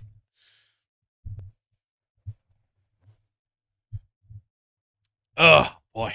A lot of craziness with all this. Yeah. Let's see here. I know I've grabbed some other things for this, but I mean, I feel like so many people have already talked about a lot of this to death. Oh, I'm sorry, Timon. He says, I wish I could eat a pizza, period. I'm sorry. That's true. Yeah.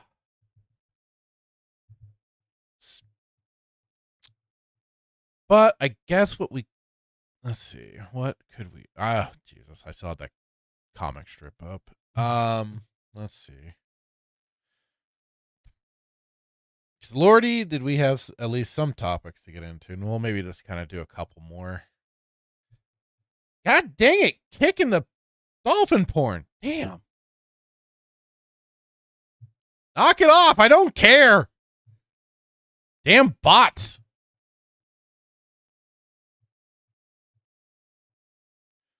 I hate to do this, but I guess I just had to ban these bots that keep going into the damn kick chat.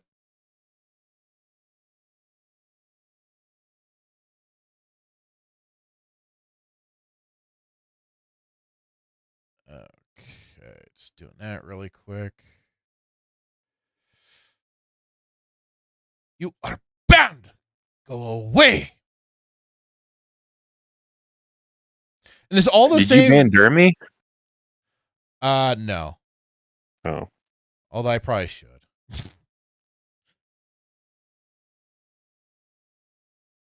All right, there we go.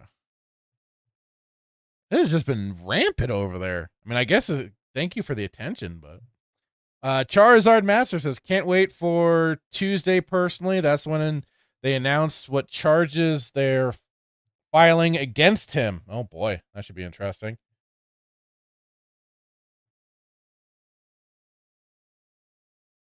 Yeah, Nightmare, we're getting the kick spam.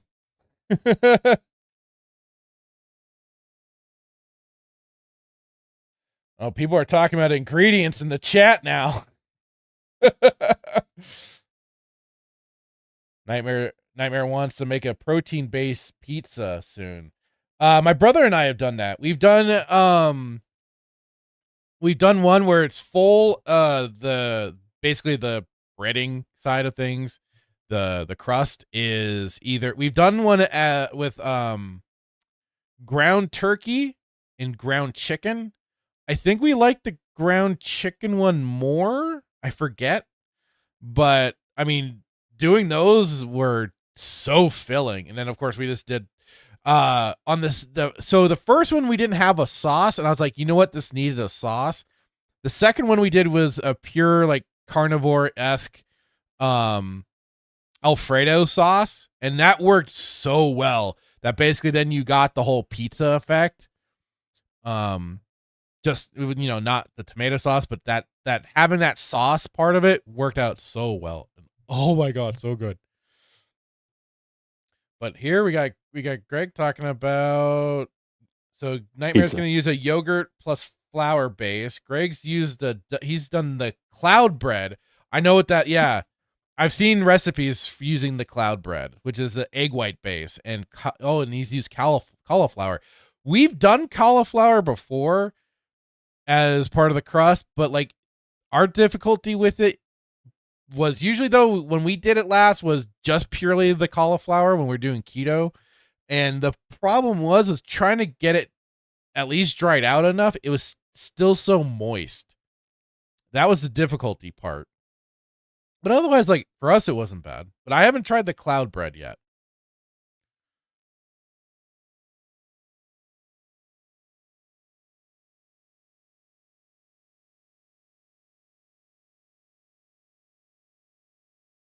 Hello to Halim29. How's it going? Glad to see you here. Timon saying I can't have sugar and carbs, and all things that taste great have either carbs or sugar or both. Go start looking into some of the meat-based like recipes and stuff like that, Timon. Like, you can, I hate to say like, oh, you can kind of, make things similar. They won't be totally similar, but like you can get some kind of approximations to it. And yeah, I agree, Nightmare. It's not pizza without a sauce. You got to have a sauce. Absolutely. But you try the recipe as is at first, and then we were like, okay, now we know what we can experiment with and how we can change it up to make it maybe a little more appealing to us. That's always the fun part.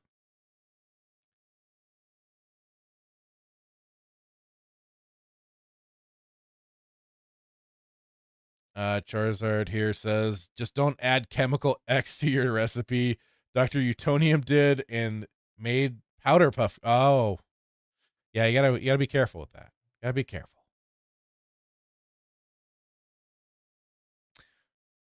There might be some sugar-free barbecue sauces out there, Timon. I know, like, it's tough. Like, I know it's tough trying to find certain alternatives. I've been trying to really, I have off and on tried to really eliminate like sugar from my stuff, and it's tough because this is in everything. Okay. Food tangents. Let's go. Now it's just making me hungrier. Yeah. Let's see here. What shall we go into next?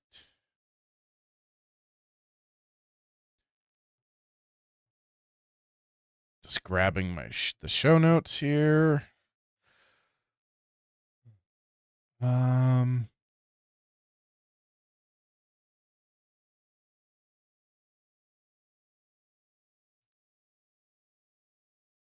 Oof.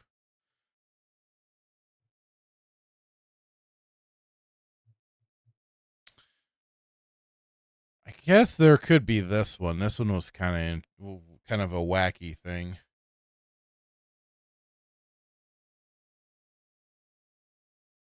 Now we're going to be really just getting out of the, well, now I'm debating whether or not I want to go into this one or not.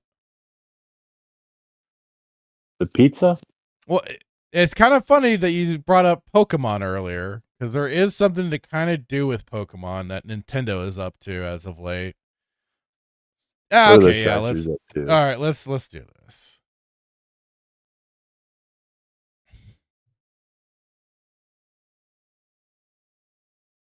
I'll let everybody talk about their barbecue sauces and stuff. So yes, Nintendo now has a U.S. patent on summoning characters and making them battle for you. The new patent theoretically covers an action that is present in numerous non-Nintendo games. That's going to be the fun part of all this. So yes, Nintendo has successfully acquired a U.S. patent on a gameplay mechanic used in other games. As spotted by Games Fray, Nintendo was granted a patent last week, which covers the actions of summoning another character and making them battle on the player's behalf. Specifically, the patent describes a situation where a console or other system is being used to run a video game from storage. Player controls a character in a virtual space, quote unquote. Player can perform an input command to make a quote unquote sub character appear, i.e., summon another character. If there's an enemy where the sub character appears, the player can control a battle between the sub character and the enemy. If there's no enemy where the sub character appears, the sub character will automatically move around. So, like, if you're also then familiar with games like Diablo, where you have the summoned pets and everything, or the summoned creatures, that's kind of what that's talking about there. The player Diablo can move. 3, the best one. Diablo 3 is an example because of some of the minions you can bring up. Player can move the Oh, sub character to a different location on the field, and if the enemy is there, they can control a battle between the sub character and the enemy. Most obvious examples of this pattern is Action is a Pokemon game where a player can summon Pokemon and use them to battle other Pokemon on their behalf. It could theoretically be interpreted to cover a number of other games, however. Another example would be Nintendo's Pikmin series, where players summon Pikmin by either uprooting them or choosing them from player's ship. And moving them to a different location, triggering fights if they hit an enemy. There are already concerns online that Nintendo's new patent could lead to a number of lawsuits in which it sues any other company that tries to implement a summoning mechanic in its game, putting future titles in series like Persona at risk. However, whereas trademark law says that a company could lose its trademark if it doesn't challenge any infringements, this isn't the case with patents. While Nintendo has patented this mechanic, it can choose not to pursue any other company that decides to use it, and only do so when it feels its own IP is being threatened. This was the case with Pal World, which has seen accusations of plagiarizing from the Pokemon games ever since its release in 2024. Nintendo and the Pokemon Company filed a lawsuit against Pocket Pair in Japan last year, alleging that Pal World infringes on 3 patents that are related to monster catching gameplay, including summoning pals by throwing pal spheres, using pals as vehicles like gliders. Yeah, that was kind of a topic of contention for a lot of people that was being brought up. So, yeah, Nintendo's up to some shenanigans.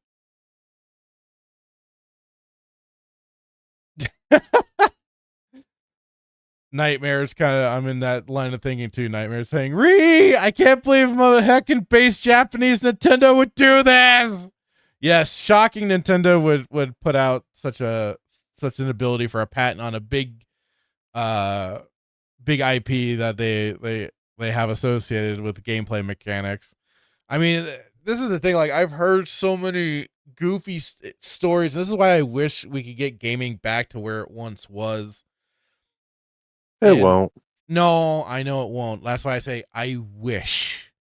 Oh. Because there are so many like patents or trademarks or whatever that are bottlenecking and just handcuffing gameplay mechanics all across the board. And this is just another especially if they do decide to enact this and come down on companies like Pal World is in a very precarious situation because it is so much like a lot of people were saying when it first came out, it's Pokemon with guns.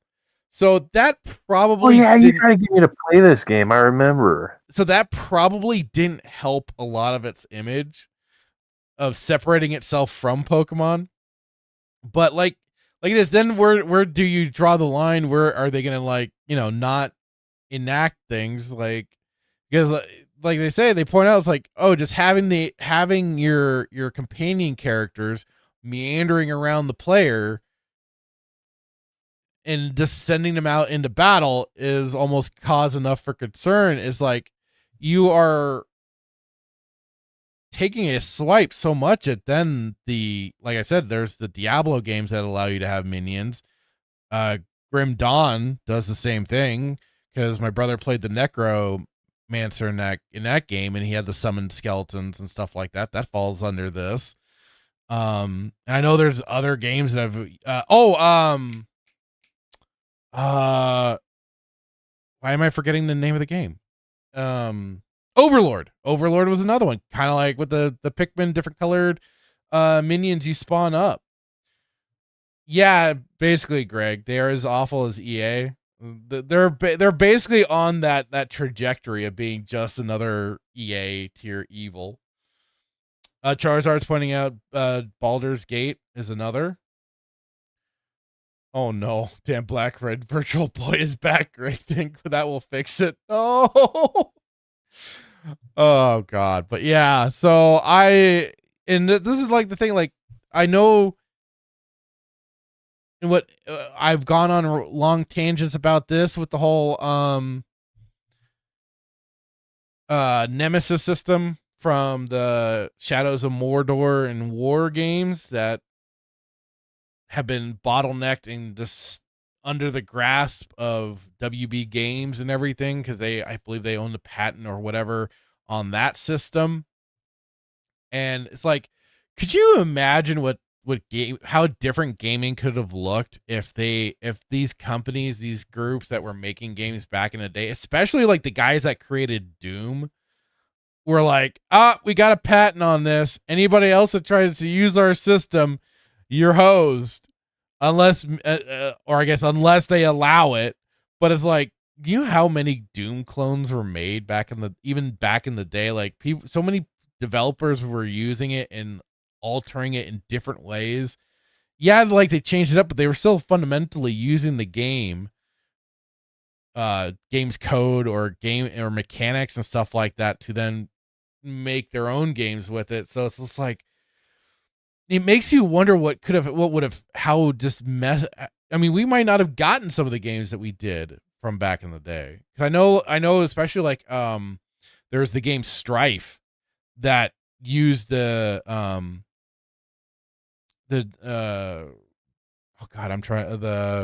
basically Doom's mechanics, but they then made it into a RPG. Like they had the first person shooter mechanics along with some slight kind of RPG light mechanics with in a strong story mode. They had voice acting in it and everything. Like, I mean, if they didn't have this, that like they couldn't have just done what they did. I mean, it would have been so much different for some of these groups. And hello, Fear FEMA, how's it going? Saying games were a pure art form back in the 80s and 90s. They were. It was so great. So what are your thoughts, Hitman? I just didn't think. Well, that's a lie. I don't know. Am I shocked that Nintendo's doing this? No. But almost did thought I they think couldn't they were be going to that do evil. it? Yeah. Did I think they were going to do it? They do. They're very good at making money. I will say that. So whether or not, then I guess it's the question. Them doing this, is this somehow going to make them more profitable? No, I mean, not necessarily. I mean, it certainly, if they were going to start pursuing a bunch of legal action, it'd wrap them up in legal fees. Right.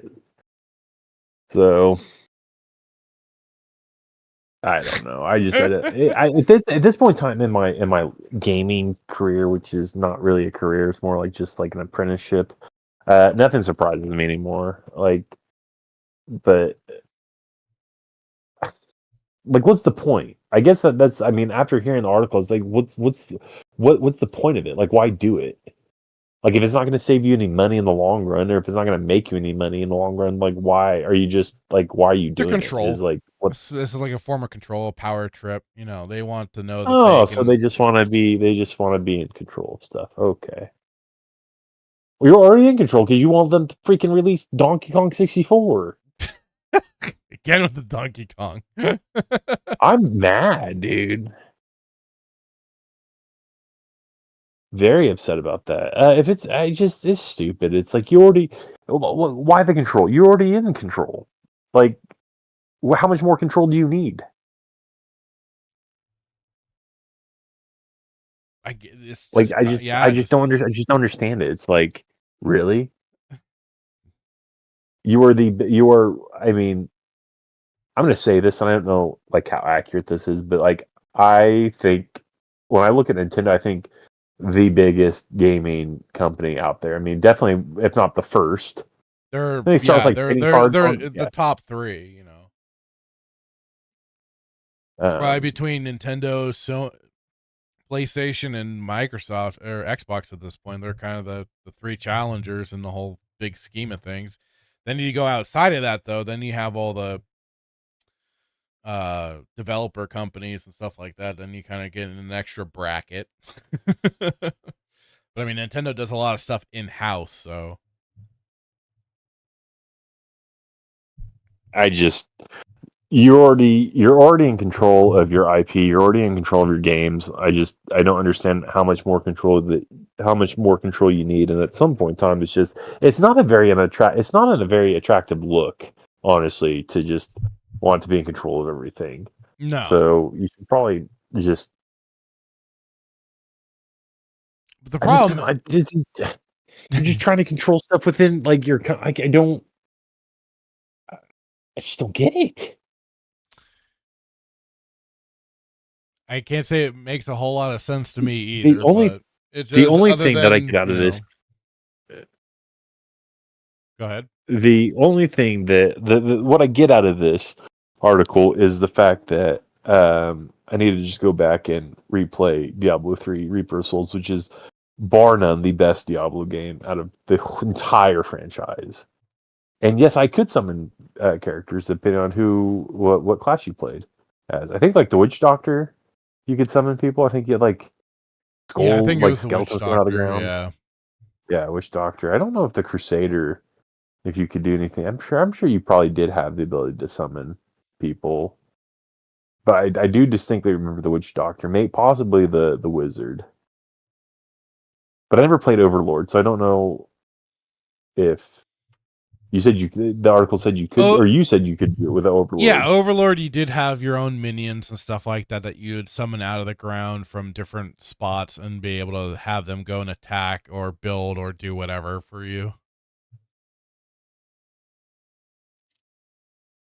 So Overlord's can you still fun. summon It's kind of people like within? you're the evil upon the land, and then you're killing like the heroes from basically like Lord of the Rings, especially in the first game. So can you still summon people within the Nintendo games? Like I know if you play, like this may not be summoning, but Super Smash Brothers, if you play as Fox, there's a move that you can do where you can summon freaking the whole. I don't know if that is exactly the same, but no, okay.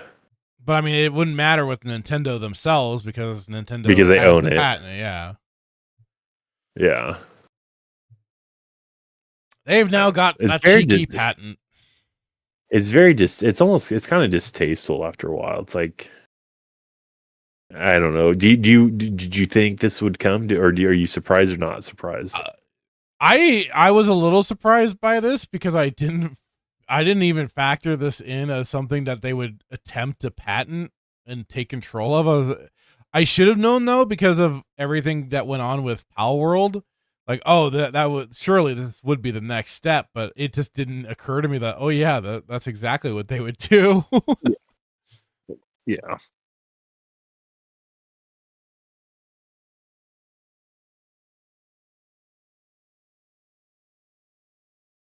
Ugh. I'm going to boycott Nintendo until the Metroid Prime comes out. I'm going to boycott Nintendo until Metroid Prime 4 comes out, and then I'm going to stop boycotting them because I really want to play it. Oh, God. Tehalim29 says, like, Yu-Gi-Oh! What did Yu-Gi-Oh! Do? Or Dragon Quest? What did Dragon Quest do? What are they patent? I didn't know. I didn't hear about that. Did Square do some shenanigans? I wasn't surprised. It shouldn't surprise me, but I'm curious. Nerdy Neo says he gives the finger any company that patents a gameplay mechanic. 100%, brother. Nightmare says Nintendo's becoming a patent troll, basically, dude. Charizard on, and that's the thing, they don't need to though. No, they really don't. They haven't fallen. You don't need to do it. It's just for the sake of doing it, dude. You don't. I mean, my goodness, charge $500 for a console. People are freaking buying it plus the $90 games. You don't need to. You got the following. Stop it.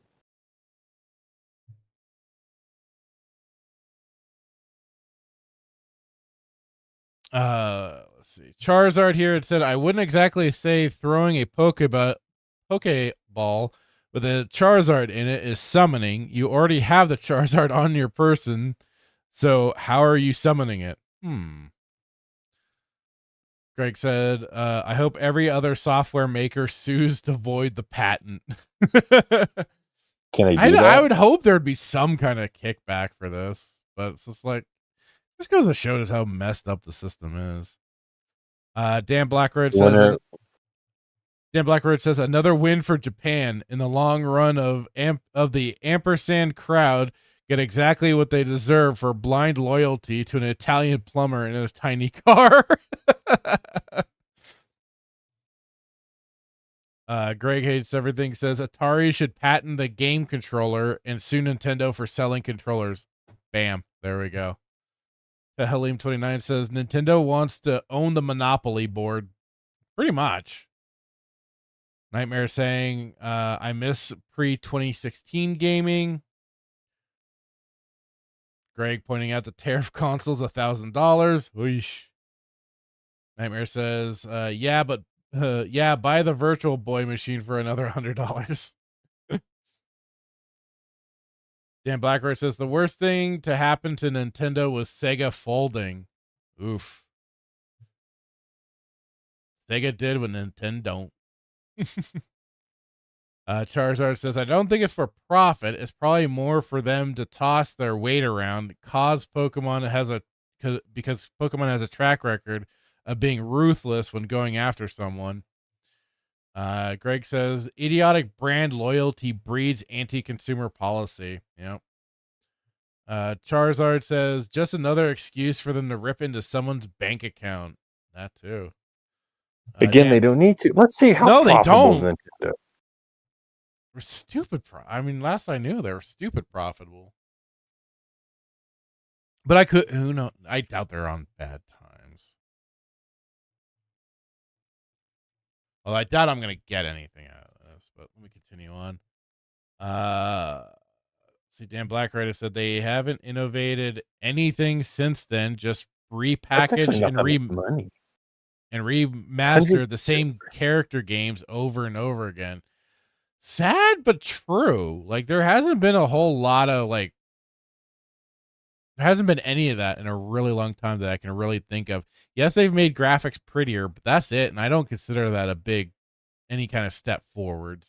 So they're only $112 billion. Oh, only that can't be their net worth. You'd think there'd be much more than that.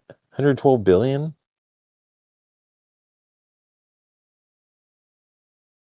Or am I crazy? Does that sound about right? Yeah, I don't know. Crazy. Should be at least triple that, considering you're charging $500 for a console. That's not even a console. Well, I guess it depends on how much of the console's selling. Greg says, and some of their biggest backers have the fucking nerve to criticize Hollywood for being unoriginal makers of slop. Oh, I know. I am constantly getting my shit kicked just for criticizing the gaming industry and how much slop it produces. And it's like they're already at the point of Hollywood where they're doing, like you said, Greg, all the remakes and stuff, all of that. Like, that's all they're freaking doing. Nightmare says, but guys, the new Chris Pratt Mario Galaxy movie is going to totally destroy woke Hollywood. This time we will win. Nerdy Neo says, I think Overlord 2 had a level where you have your minions club baby seals. Yes, it does. And it's hilarious. Nightmare says, I'm mostly surprised they were awarded the patent by the USPTO. I'm honestly with the US system, I'm not. I'm just actually I got a kickback, man. Part of the surprise is them actually enacting it, or the Nintendo going for it. Dan Blackworth says, just what gaming needed, more gray area. Brandon Trent says, did you talk or discuss about Red Hood comic series is canceled because of what new writer said about 9/11 and recent events? I do have an article for that, so we'll do that next. Nightmare says, remember in Mohican-based Japan, the copyright and patent laws are much worse than they are here. Oh boy. I take back what I said then. So Japan companies are more willing to throw their weight around on these things. Oh, freaking marvelous. Oh,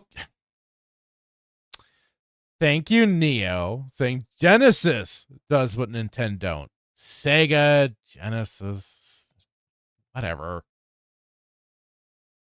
Timon says Mega Drive do what Nintendo don't.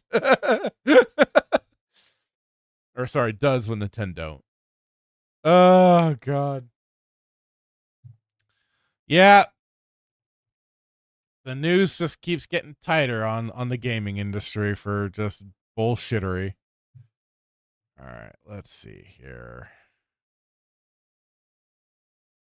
So you sent me two. Wait, is it two articles or? I don't know. I think they're the same one. So I see where it says Charlie Kirk shooting DC Red Hood. DC immediately cancels new Red Hood series after a writer publicly mocks fatal shooting of Charlie Kirk. And then the other one, it looked like writer apology. Canceled Red Hood series writer says Warner Brothers demand. Oh yeah. All right. I guess so. We'll gotta go into this one first. I can't remember if there's the same one or not. Oh, hold on. I don't know. I don't know if they're the same one or not. But yeah, DC immediately cancels new Red Hood series after writer publicly mocks fatal shooting of Charlie Kirk. It looks like it's back to the grave for Jason Todd, as thanks to writer Gretchen Felker Martin meeting the news of Turning Point USA founder Charlie Kirk's recent shooting with mockery. DC has canceled their new Red Hood series after just one issue. That didn't take long. While the situation is still unfolding, that's currently known about the recent attempt on the political pundit's life is that speaking on Utah University, immediately collapsing to roughly 2 hours later, Kirk passed away as a result of his injuries. His death personally confirmed by U.S. President Donald Trump via his Truth Social account. Quote, "The great and even legendary Charlie Kirk is dead," wrote Trump. "No one understood or had the heart of the youth in the United States of America better than Charlie. He was loved and admired by all, especially me, and now he is no longer with us. Melania and my sympathies go out to his beautiful wife, Erica, and family. Charlie, we love you." However, it was in short window between Kirk's shooting and the confirmation of his death that Felker Martin would torpedo. I'm guessing it's the size of a torpedo, the size of a land whale. The one-time Robin solo career before it could even get off the ground. Taking to, I don't believe no, I don't think I'll play with that one. I don't think I'll play ball with that one, guys. But I'll just say personal Blue Sky account within the hour. The Red Hood Volume 2 writer responded to the news with a firm declaration. Quote, "Thoughts and prayers, you Nazi bitch." Further quote, "Hope the bullet's okay after touching Charlie Kirk," they added. Though Felker Martin's message were quickly deleted thanks to its account being handed an official suspension. Wow, that's surprising. Even Blue Sky was shutting it down. Oh my. The damage to its mainstream comic book career was already done, as later that evening, comic book stores received a message from DC informing them that not only was Red Hood Volume 2 officially canceled, the same day its first issue hit shelves, no less, but they would be offering full refunds via credit. Oh, wow. For not just their remaining stock, but that which had already been sold.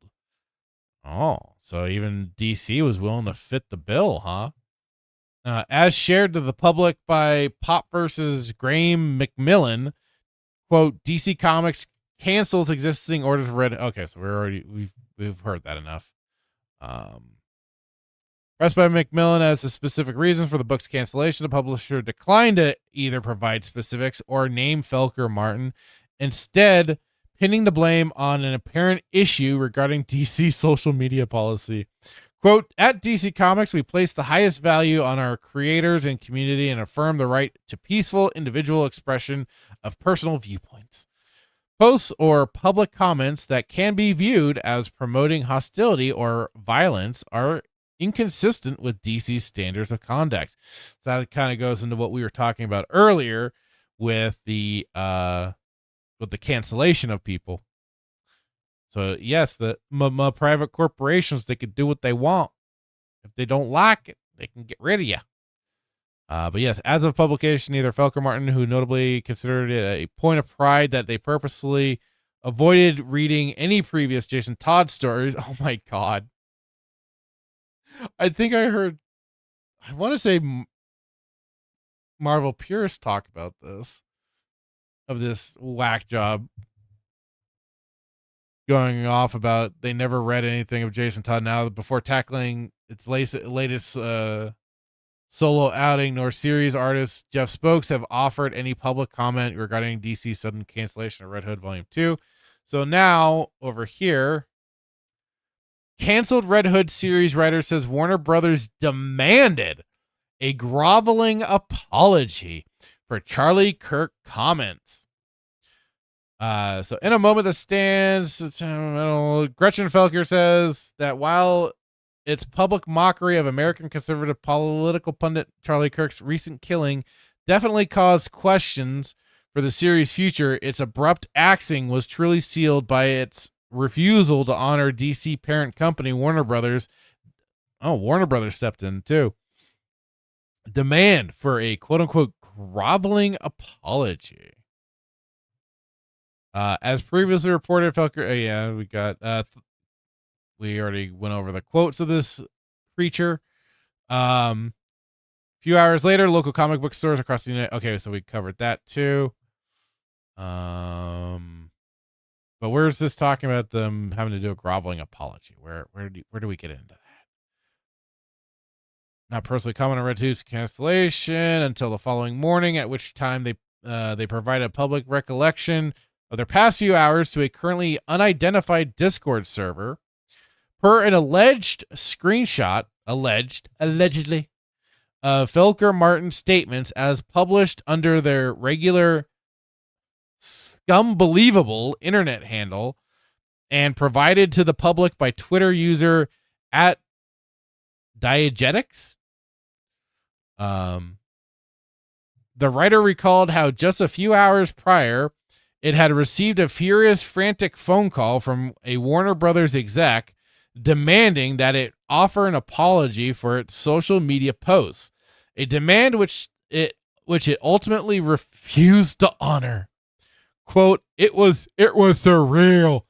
I got a call from WB exec at 10:30 p.m. She yelled at me. They didn't very much want a groveling apology. I told her I wasn't going to apologize for calling a Nazi, that he'd spent his life trying to kill everyone I love, and that I had no regrets. No regrets. No regrets. No regrets. Felker Martin would offer a lengthier insight into its feelings towards Kirk on September 12th via a public post published on its Patreon account, the core of which is perhaps most succinctly explained in its closing 2 paragraphs. Quote, Kirk was funded by the country's richest and most powerful, feted by President Donald Trump. I thought you guys weren't allowed to say his name. Like, you had to come up with that's funny because some George goofy Soros workaround. George Soros is more wealthy than who they just said was backed by. Trump was as the whip that kept the youth vote in line and kept the youth in line and worked them into a frenzy on Trump's behalf. This gave him power. This made his words cut flesh and snap bone. Oh my God. There is no separation between Kirk's rhetorical violence and the violence carried out on his behalf, both by government apparatuses and by disturbed lone actors whose sickness he gleefully stoked in hopes that it would burst into showers of blood. His hopes are now splattered across the backdrop of a gaudy little pavilion under banners reading "Prove Me Wrong," but in his own sick language, Kirk was proven right. He seized power, used power, and oh my God, and affected great change in the world around him through the force of his desire for violence. Oh my God. He died as he lived, twisting statistics to lie about minorities in hopes that others would murder them on his behalf. Oh, fucking hell. Further quote, 2 days ago, I made a glib joke about Kirk's death. It was irresistible to me. I had spent years smelling traces of the poison fumes he left. Seeing his sneering face, his mouth full of teeth like a baby corns and gums like he congealed aspic. Somebody is using a thesaurus that day. I stand by the sentiment of what I said. Kirk was evil. He can no longer hurt us, even if his cruelty will linger like a bad smell for decades to come. What I regret is that I didn't take that cruelty more seriously in a moment when people were ready to discuss it, to unpack how violence is done, and why, at whose behest. I have tried to make my own analysis of it here, to account for class, for race, for sexuality, political theory.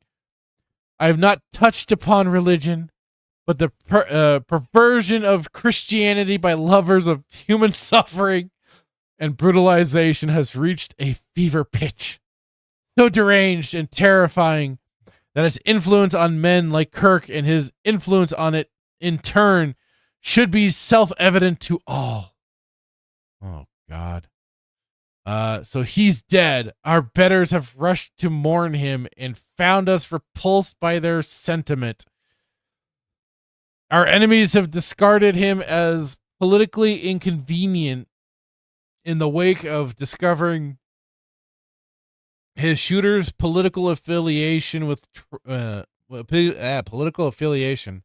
Trump briefly declaring his death sad before steamrolling his interviewer to babble about the new White House ballroom, a sort of cathedral to the corporate wasteland of Cheesecake Factory aesthetics being built atop the bulldozed ruins of the famous Rose Garden, which is fitting as that's the world Kirk fought so hard to make. Oh, and that's the end of that verbal diarrhea. Slop. Ugh. Slop. I had to read that. I didn't have I know, I to. feel bad. I chose to for some reason. Yes, you can, I guess, clearly see they are trying to make sure that people know that they are a writer. I guess. I mean, again, to what I said earlier about these people, they get what they freaking deserve, you know? Karma's a bitch. Sometimes it acts quickly. Sometimes it takes its time. For these people, it's been acting rather swift. And I know I'm kind of black-pilled on it, but you know what? There are times where I'll just take it. I'll accept they're at. they've gotten some just desserts.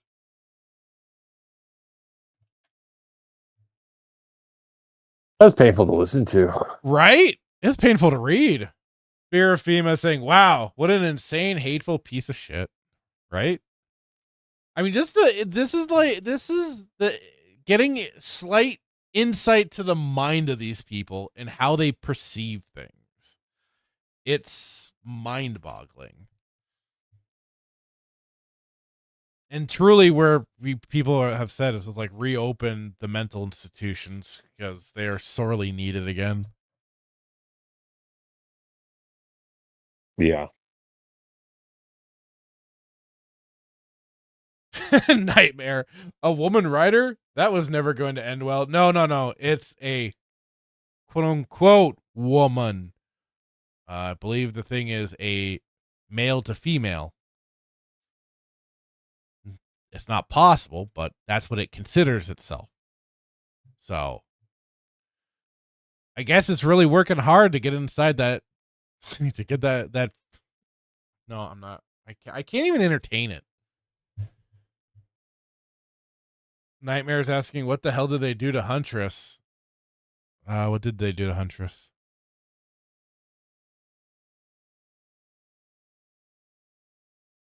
I am not familiar with the character, so I don't know what they could have possibly have done. Let me go over to the other. I don't know if she was a. Let's see.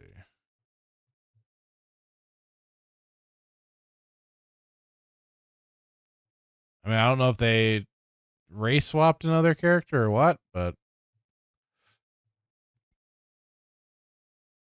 there it is. Anyways. Yeah, so Hitman, your thoughts, sir?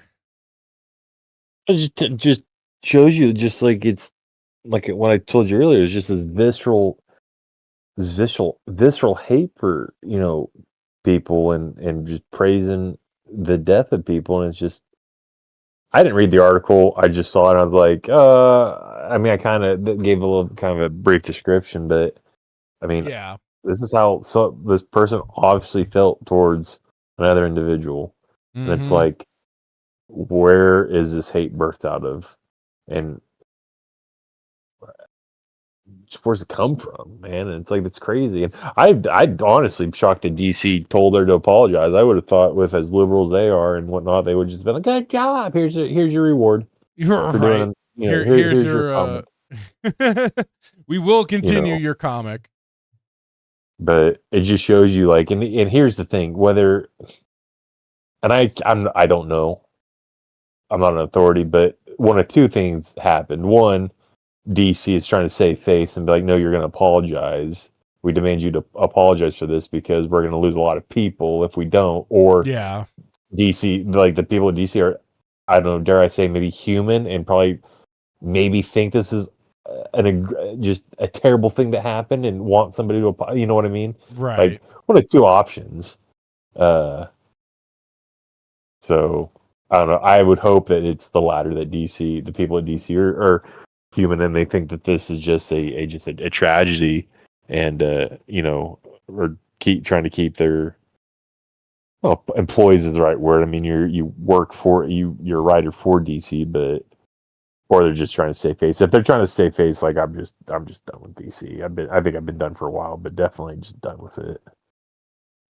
But It's an unfortunate thing when you have to kind of relinquish on these particular things that you once loved so dearly. It's a tough thing to have to do. yeah. I understand. It really is. So yeah, I just, yeah. And honestly, let's be honest. You're we don't need another Red Hood comic. Let's just let the boy just let the boy just let old things just die, man. We got the story that we need. So yeah, it's always funny that they feel this need to kind of have to redo or reinterpret, or just, keep certain storylines going when they don't need to be going. Yeah.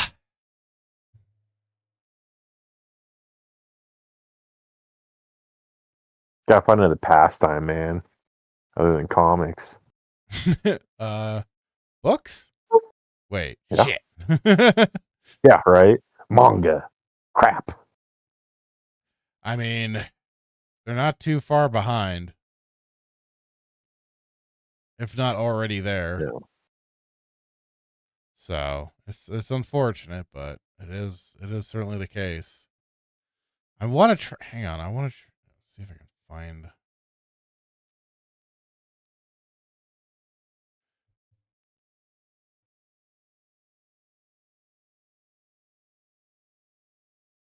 Because I could have sworn there was. maybe I'm wrong. I could have sworn this was a yeah. Oh, what did I? Never mind. I won't What'd you do? Nope. That was gross.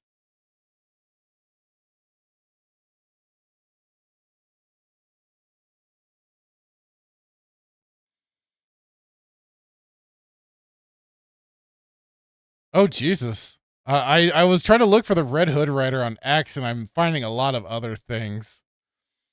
A commenter on X had said the new Red Hood writer is a bigoted incest lover who purposely bullies people who have been sexually assaulted and defends CP. Like what the fuck is going on? Like genuinely, DC, get your fucking shit together. Woof.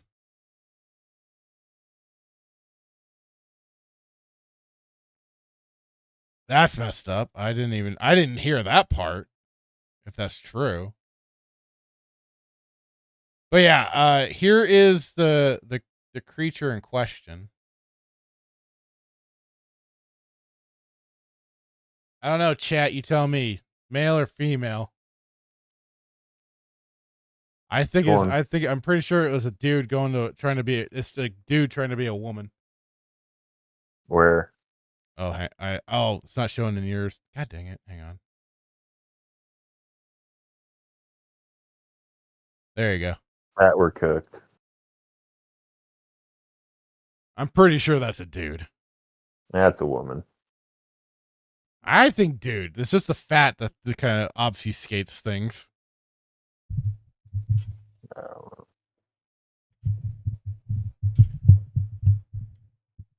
That's the writer though. Yeah, it's the writer. Nightmare. Is that Jim Sterling? Oh no. No. Close enough. All right, I'll take that off the screen. That's horrific. I'm sorry. Mm-hmm. I'm sorry, chat. I'm sorry. That was mean of me. But I had to. That wasn't even the worst thing that I came across either.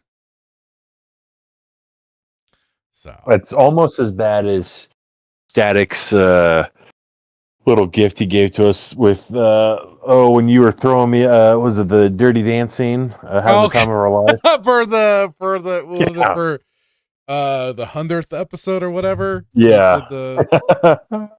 Yeah. Oh gosh. Oh lordy. Chat's like, can you reenact that? We're like, no. Nightmare says, no. I guess DC was quick with that crowbar. I get it. Brandon Tran says this is a rare DCW, very rare. He got Gina Carano'd. Brandon Tran says YouTube Demigod did talk to how bad Red Hood Comics is going to before firing the writer. Oh boy.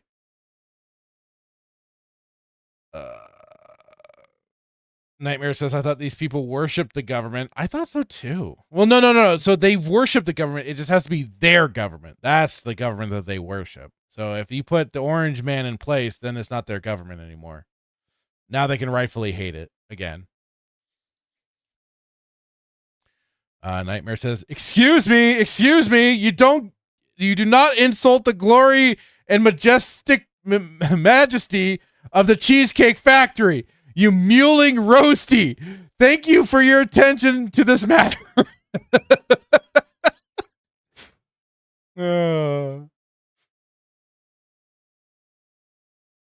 Nightmare says, a man wrote this? That's even more embarrassing. I'm pretty sure it's a male to female. I'm pretty sure. It looks like it to me. Brandon Tran says, I was surprised DC didn't cancel when it made a 9/11 joke talking about people are honking outside. Talking about Twin Towers and said Osama bin Laden did nothing wrong. There were red flags. I would say yes. What the hell? Nightmare says they're not being human. They're just worried about optics. Yeah. It's always the optics game that gets it. Nightmare says, I knew Marvel and DC were dying before they went woke when they started reimagining everything 20 years ago. I swear. SWA, hello, how are you going? My eyes! I'm sorry. But it had to be done.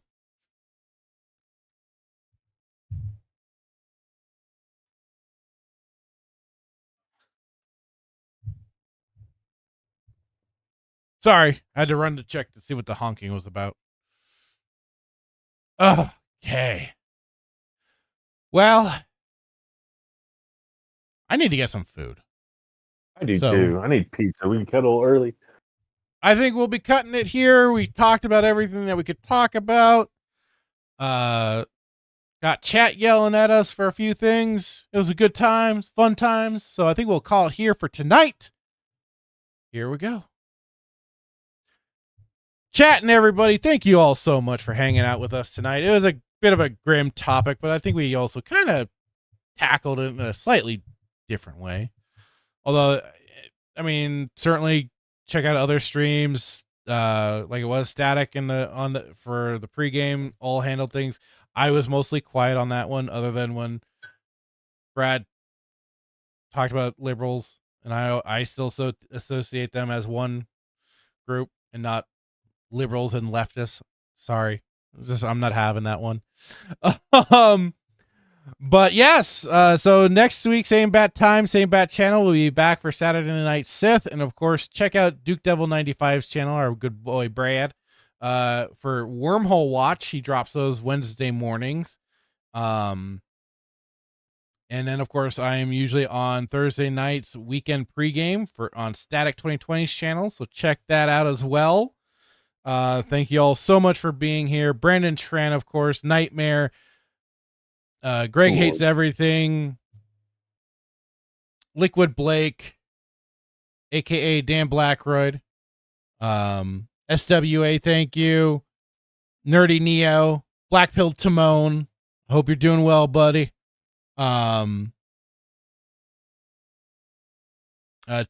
29, Nightmare. Just going up the list really quick just to make sure I got everything. Did you get Melissa Lord? Melissa Lord, thank you. I just saw her. Duke Devil 95 was also in the chat.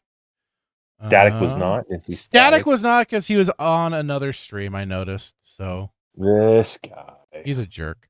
But chat, if you haven't, please smash that like button on your way out. And thank you again all so much for joining us. And Fear FEMA, thank you for hanging out with us. But yeah, smash that like button if you haven't, and we'll be back next week. If you're on the replay, please do smash the like as well, and also drop a comment on your way out. It does help with the algorithm and all that crap. And again, we'll see you later. And Nightmare saying bye, Potato Jedi. Have a good evening, sir. Brendan Tran, may the force be with you, everyone. Cool stream talking about mature topics. We do. You know, you gotta sometimes break into it. We like to be goofy around here, but sometimes you gotta take it up a notch. So there we go. Have a great night, everybody. We'll see you next week. Bye-bye. Bye.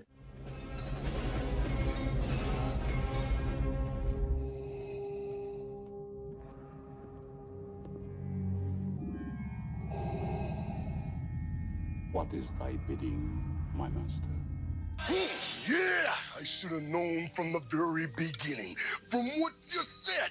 Yeah, when the mega powers were formed. Yeah, what you were out for from the very beginning. Yeah, you were after what was mine. I remember what you said. You can destroy the Emperor. Join me.